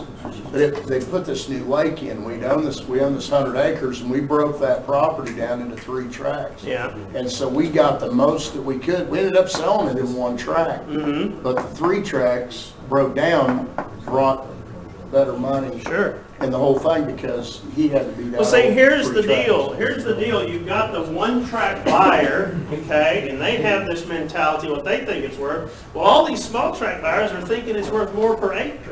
So it causes it to drive that price up. Typically it is. Yeah. Yeah. And so the big buyer has to pay the small track prices. Yeah. One question. Yeah. When you start your pool of initial buyers, and do you ever have problems with them pulling their bids? I mean, if you do, it changes the whole game, doesn't it? Well, that's one of the few flaws to this system, is technically, the Uniform Commercial Code states, that's the federal law that addresses auctions, is anybody can withdraw a bid at an auction at any time until the auctioneer says sold. You can pull your bid out, say, I changed my mind, not interested, I'm out. Okay? And so, yes, in theory, this whole deal going on up here, first thing we do is we always tell when a combination gets broken, like 1 and 5 got broken, and now it's in 1 and 4, and the guy 1 and 5 is ticked, and they decide to leave. Now, it can go back to them, and it can certainly go back to any of these people at any time. And that could be, somebody comes at the end and says, I want 1 through 7, and pays a premium, and now 8 is still sitting at this price down here. Kev dog. And yeah, if that person got ticked and left, Yeah, then you have to pretty much re-auction it. oh, okay. And that's a pain. So you always remind people, you get outbid and a combination gets put together, do not leave. Because you still may be, but if they decide, I'm mad and I'm leaving, Yeah. you can't do anything about that. And you can't hold them to that bid either.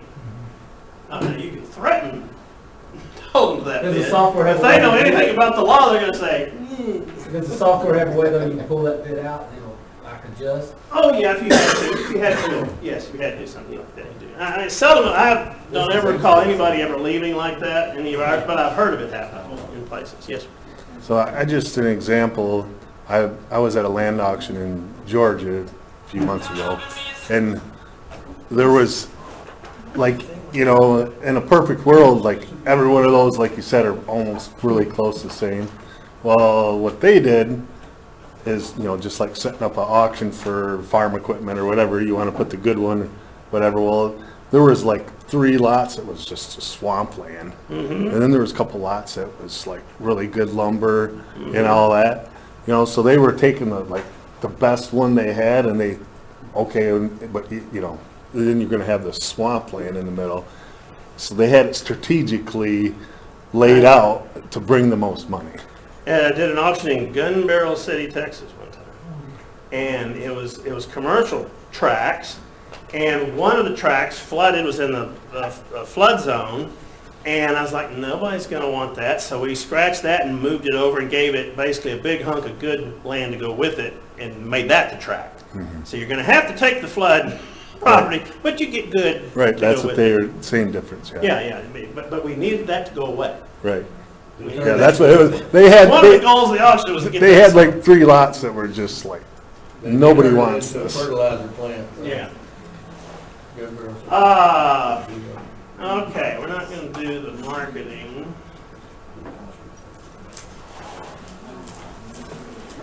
It's just some brochures.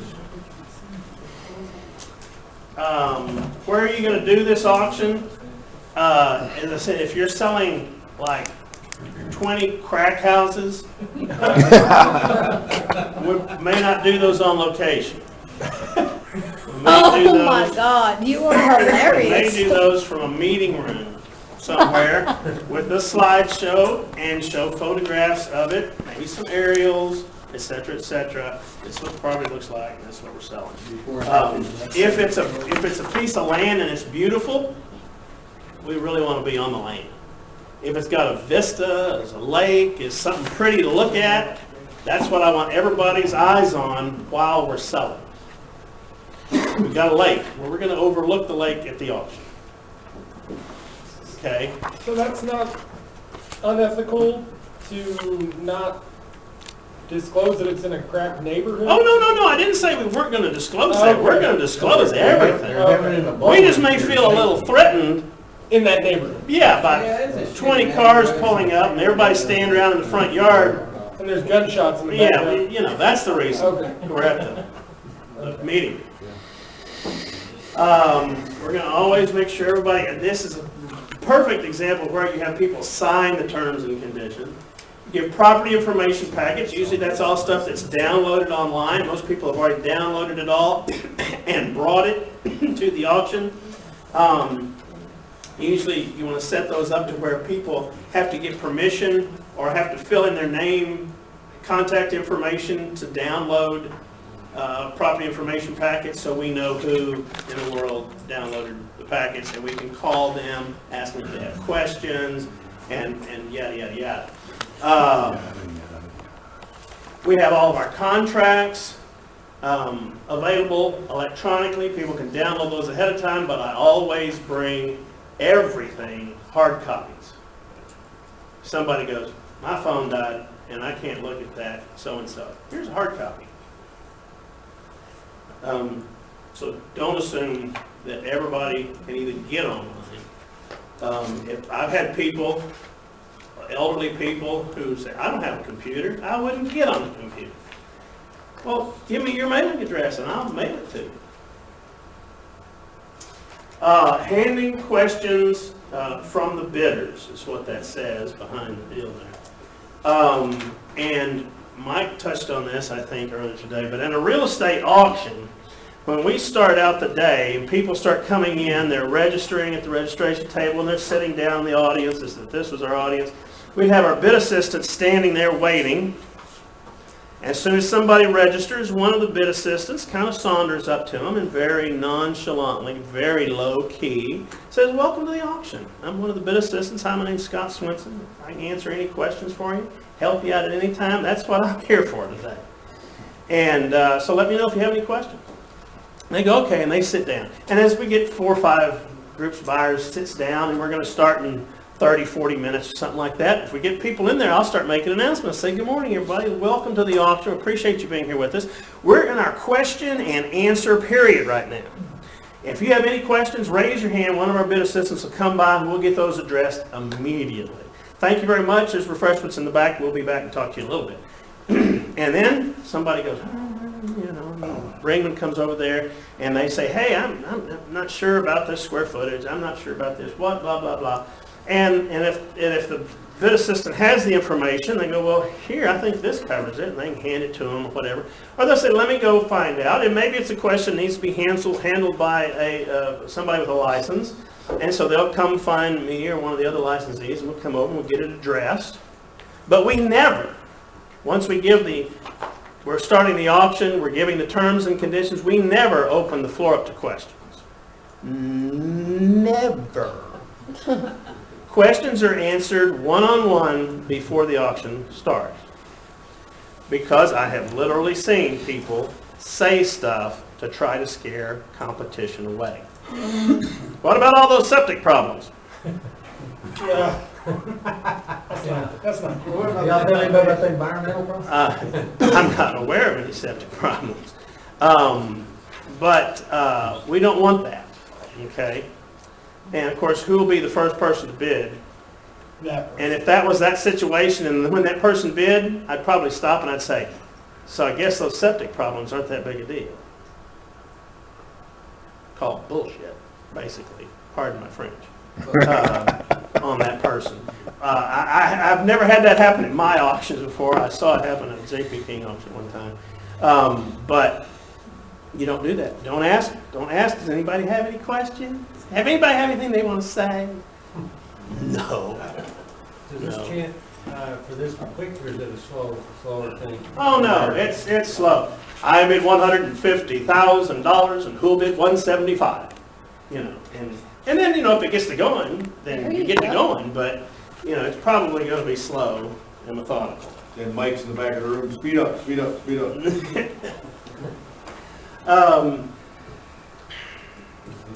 You don't hide. You can't hide anything. You can't hide the buyer's premium. You don't want to hide anything. Right. You want everybody to know everything possible before the auction, so we don't have any problems closing.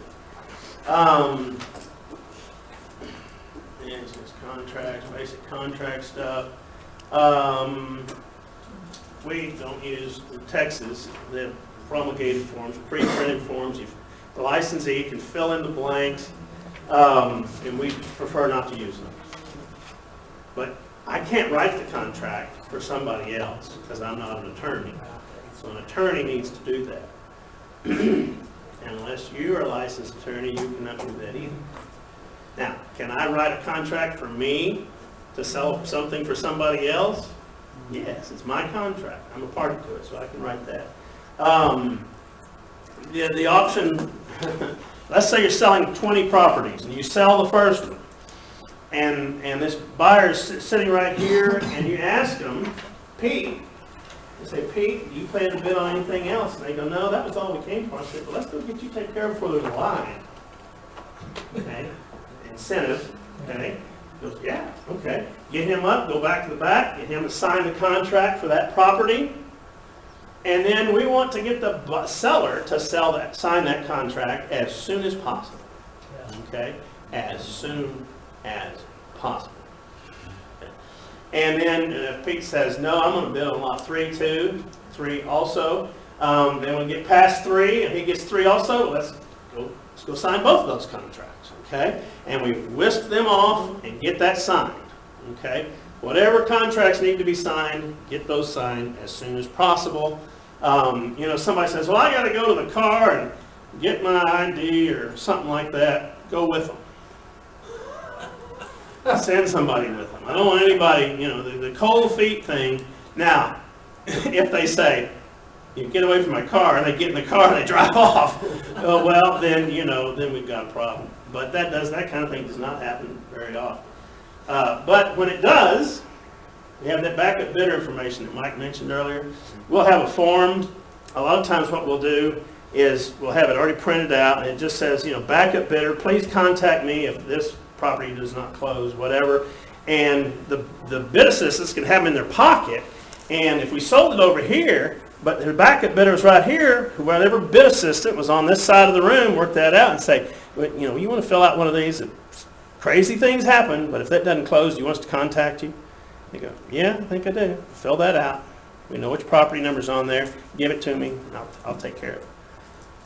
And then we have that information. So if this person does go crazy on us, we call the backup bidder.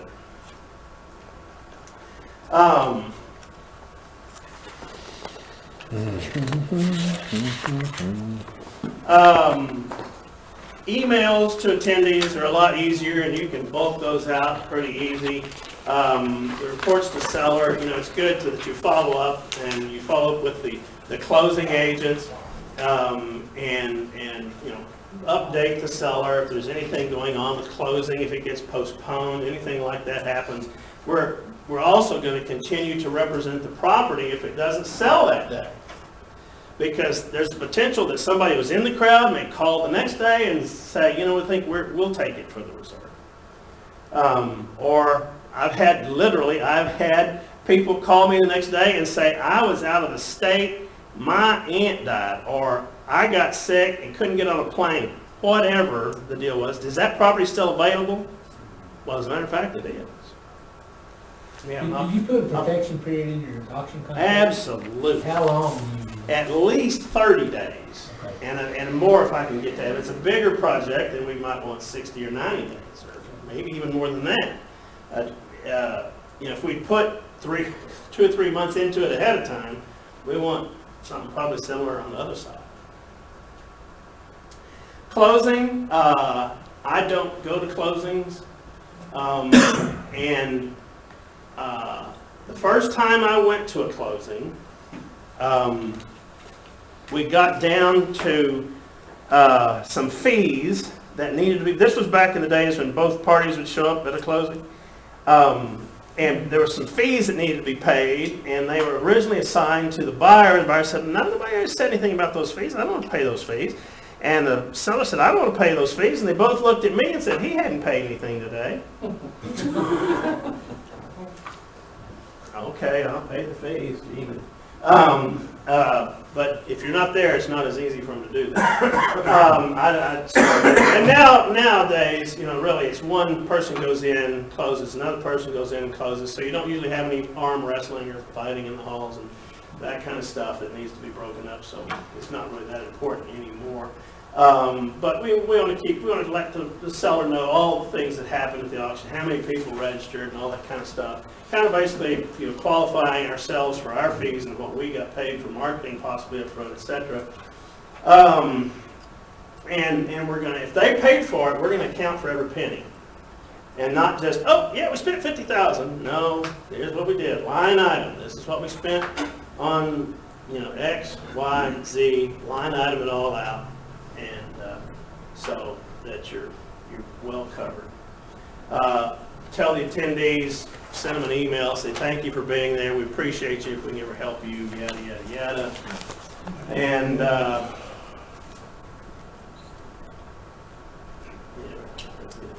And why do you not attend the closings for that reason? say it again. Why do you not attend closings for that reason? Well, now it's really not necessary.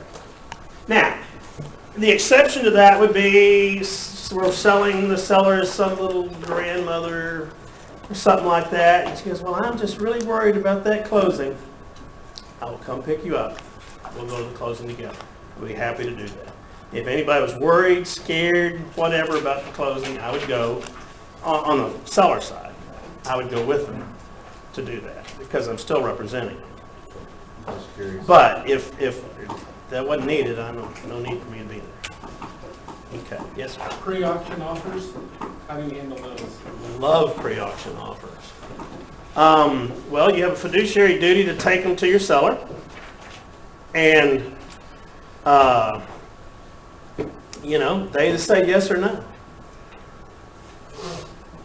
Now, if they say no, then we want to try to get, maybe it turns into a negotiation, and we sell it ahead of time. Can you give them your professional opinion on which way to go on that? Well, they're going to ask you, and you're going to need to be able to give an opinion. I haven't had a lot of those. I've had several, and when we've had them, they've been usually significantly higher than what I thought the sale was going to bring. And so I would usually endorse, that. And one of the best ones I can remember is one that Mike and I did in Oklahoma years ago. And we were thinking, that place is going to bring 3, maybe 4 million, and we got offered 5 and some change or something. Actually, It was not pretty. We spent $100,000 to find a buyer. It was at the beginning of the recession, and we got down to the week before the auction, we had nobody pre-registered for the auction. We had prayed we could get 3 or 4 million, and then I started telling the seller that it looked like it probably wasn't gonna happen. And we thought this thing could really crash and burn at about $2 million. mm-hmm. About 3 days before the auction, we had a preemptive offer that came in around $6 million. And it's the only interest we'd had in this property. That was the funny thing. It was an outside party. They had their representative in Oklahoma City contact us and said, and he was acting like a big shot, because he's like, we're going to make an offer, and we're only going to make one offer, and we're not going to, there'll be no counter. Don't counter us. We don't want to counter. And it's kind of take it or leave it. And we're not coming to the auction. And we have nobody registered. I mean, this thing could have been canceled just as easily. Because here's the problem. It was an absolute auction. Mm-hmm. So once you open the bidding up, you got to sell it. And so it was really just kind of insane. And so I think the bottom line was that the offer was like right at 6, and then they were going to have to, you get all kinds of flakes like this that call you and say, we'll give you X number of dollars. Well, that's great. Put some money in the bank, and then we'll know you're real. And so we basically told them they had to put 10% of the high bid, because there was a buyer's premium.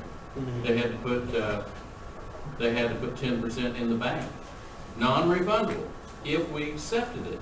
And if we didn't accept it, of course, we'd give them their money back. And I just thought it was a joke. I didn't think anything happened. We ended up getting $600,000 in the bank about 2 or 3 hours later. We're like high-fiving. Yeah, we were all very excited about that. Running down the street nude. and called the owners, and we told them they didn't have anybody, and asked them, we wanted you to know you've got an offer, and they have honored it. And they go, what do you think we should do? And it sold.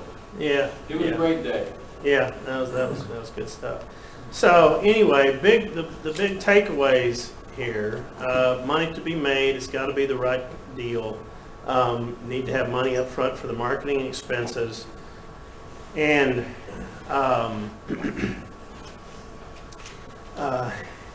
they don't always make sense. And so don't just take it for the heck of it. You got to make sure you qualified it, it makes sense before you take it. And I think that's the most important thing. And call your Mike if you decide to put your own money up front for the marketing. Try to talk you down. That's all I've got on that. Thank you. Okay. That's all I got to say Went about over. that.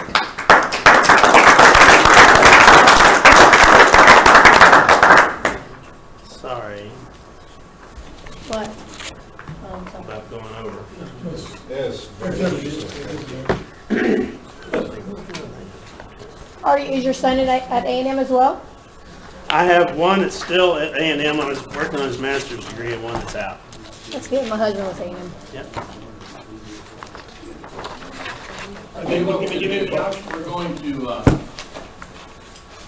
talk about the fun auction. We want to get that knocked out. It's going to take about 5-10 minutes. And we're not really supposed to leave before 7:30 anyway. So we're going to cover the fun auction and talk about that. And that way you'll be prepared, and we won't spend that time in the morning. I really don't want to lose 15 minutes in the morning before we get knocked out. Lori's got paperwork. She's going to come up here, and we'll talk about that. Let's thank Mr. Swenson for his intelligence.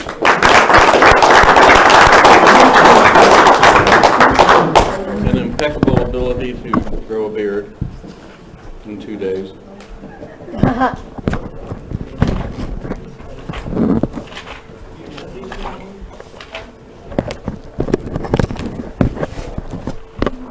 We can knock this out real quick and we'll all be happier for it. What time did I say to do that here tomorrow? Tomorrow? Regular time. But then we're going to the car auction. Yeah. We are going to the car auction early. Oh, that's tomorrow, isn't it? How should we be dressed for the car auction? I'm asking for shoe purposes. I think I would not wear heels. Right. You know, I'd wear flats.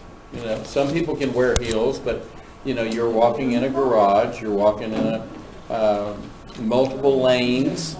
Sometimes there's grease in the lanes. These places are really clean, but you don't want to slip and fall, and Is it inappropriate to wear tennis shoes? you wear tennis shoes. Oh, okay. Absolutely. Yeah. Okay. The only other shoes I had other than my dress shoes and moccasins, are those okay? Your little brown ones you wore yesterday? Yeah, those are fine. If I can wear my tennis shoes, those are good. You know, they have a sign when you walk in the door, it says no moccasins. They're not technically like moccasins, you know? Listen, this is about a $15 million facility. You're not gonna be walking through mud and grease and stuff. It's concrete when you walk in the door, it's concrete in You gotta wear waders. lane. We're wearing You know, this is how I go every time I go, usually wearing dress shoes. I'll wear dress clothes before my tennis. I just worry about people slipping and falling, and that's the only thing that I worry about. Or getting hit by a car. And we don't want that to happen. And they don't want that to happen. We could never go back if that happened. No, if you get ran over, we can't go back, so don't do it. Don't get ran over. It's not you, but don't mess this up. So, how you? I'm not gonna show it. Okay. Did you give them a? They all got this. Okay, you all have this. It's called the Benefit Fund Auction Consignment Contract. This is a very simple form. It's not supposed to be anything fancy. It is simply something to record what you're going to put in the fund auction, okay? I've already been to our warehouse this morning, and I picked up something from the hospitals, and I picked up some things from the school that we're going to allow you to sell, okay? Oh, great. So you're each gonna sell your item and then we'll give you one other item. So great. we'd like for all of our classes, everybody to participate, bring something to the fund auction, and I have some notes here. But This is the form that she's talking about, and is it in their book? I just handed it to Oh, you just handed it to them? So you're just gonna fill out the top part, seller's name, address, your phone number, email, where it says number. Everybody see that? Where by your Did you pass seller's those name? out? Yes, did you not get one? No, ma'am. Did I miss y'all? It's okay. Oh, I'm so sorry. I'm like, did we get it the first day or something? Sorry. Thank you, Ms. Moore. You're welcome. So anyway, where it says number, put your Everybody bidder listen, number? please. Listen to her. Put your bidder number where it says number. That's your consigner number, okay? Hey, guys, please pay attention to Lori. She didn't have to say it twice. Did y'all get that? Put your bidder number where it says number. Then where it says lot quantity description, that's just so you can, when you know what you're gonna put in the fund auction, you're going to put it on this sheet. I don't need a big, long description. You will do that when you sell it. You'll do salesmanship and talk all about it. I just need a brief description to input it into the computer. Quantity's typically gonna be 1, unless you had 2 of something and you wanted to give high bidder choice. I have like 3 different things that are like the same thing. And that's what we could do, I'll lot them. Choice. Once you bring them, we'll lot them. Okay? Just write them down what you have, and then we'll lot them. Yeah, I have stuff in my truck. It's gonna have to be lotted. There's about 25, 30 and you items. don't need to put anything where it says lot number, okay? Okay. All I really want from you is a description, the top filled out, a brief description, sign it and date it. And I'm gonna have a little tray in the back on the table, just whenever you know and you fill this out between now and Wednesday Yep. morning or right after lunch, put it in my tray. Okay. So right now, I'm just gonna give you an idea of some of the things that people have donated over time, if you haven't looked at any of your information, which a lot of people don't read their information, and they don't know what we're doing. We've had electronics, we've had cameras, we've had massagers, we've had iPod shuffles, we've had M3 players, we've had jewelry, we have purses, cologne, polo club, wallet and belt, gift baskets. We've had gift baskets from different states. We've had a gift basket from Canada, because we had somebody from that's Canada. We had Louisiana, we had Bass Pro Shop, Texas memorabilia. We've had food and gourmet food. We've had sports items from various places. We've had golf balls and golf gloves and putters and lawn chairs. We had the guy one time come in. Yeti coolers. Yeti coolers. We had one guy one time literally took this so serious, he built a smoker That is on cool. 2 wheels and drove it from Houston and rolled it into the room, and there's this giant smoker, and he That's donated that awesome. money to the hospitals. I got How one. much did it bring? Hmm? How much did it bring? Probably several $1,000s. That's so great. Honestly, I think the most unusual thing was someone had a horse and they A real horse? stud feet. Oh, that's That's cool. cool. Yeah, we've So had. that just gives you an We've had idea. wheels, we've had people go, and we've had people go to like different, Walmart or Sam's and buy stuff and bring it. Try to be original. We had a chuck wagon trip out in Kansas where the people had a big ranch. They had like 5,000 acres, and it was kind of like city slickers, People would come in from other states, and they literally would go out on chuck wagons and do the whole Wild West thing. We have a lot of hunts. We get a lot of bird hunts. We got deer hunts. We get, do what? Guided armadillo hunt? It's not my department. I'm buying. We've had tickets to the Cowboys games. We've had, a pair of tickets to that. We've had 4 tickets to the Texans and Houston's. We've had the Mavericks tickets. So, we're not, this deal is about doing good things for kids. That's all this is about. We've had fun auctions bring in $7,000, and we've had the auction bring in close to $50,000. We have some guests in the back of the room. We had one guy that was the mayor of Kemah down around Houston. He owned condominiums in Orange Beach, Alabama, Florida, Galveston. And he said, look, I've got all these properties, and I'm going to give a weekend stay, and I'm going to sell it. And he sold it for like $1,400. It was for like 3 days, Friday, Saturday, Sunday. And then he passed them out and sold them for $1,300, $1,400. He raised like $20,000 $25,000 Yeah, he did. to his classmates who all went the weekend in Galveston or out in Alabama or in Florida. And so there were all these people taking vacations, and he raised a lot of money. And the money went, you know, for our charities for the kids. So, you know, we're not trying to guilt anybody. I'm not asking anybody to spend money you don't have. Just, you know, participate in the fun auction. That's the whole goal of what It's we do. about the mission, that's right. We had an attorney donate wills, you know, preparation of 2 wills. That was awesome. We've had ice fishing in Minnesota. We've had hog hunting.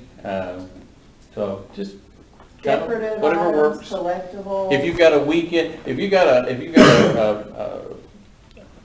a place in Colorado and you don't use it all the time and you want to give a weekend in Colorado, sell that. You can do that. Or if you got a place at Lake Texoma or you want to take somebody fishing, we've done fishing trips, but just a little bit of So everything. one student, during the class, he was taking pictures. Everything that we did, he was taking pictures. Well, then we found out that as a hobby, he does scrapbooks. Oh, that's cool. So the reason he did that was that's what he put in the fun auction, and he took all those pictures and made a scrapbook. It's really cool. I'm gonna lay this back there, y'all can look at it if you want. That was to. Wendy's class This was Wendy's back class. in 2008. Here's Wendy Lambert right there. This was Texas Auction Academy then. But anyway, he sold probably he just told about them, showed, you know, what he was gonna do. I bet he sold 10 of them and then sent us one complimentary. So things like that. are Raised cool. $1,000. We've had leather tooled. So this is live on Facebook, you said? Yeah, So can we're people doing bid? it, we're doing it in the class. People can watch it on Facebook. I'm not doing online bidding. I'm not Yeah. doing that. My organization wanted to send out the Facebook Live link to like all of our supporters to watch. Do we know like what specifics? Is there an event on Facebook we can share? It's very easy.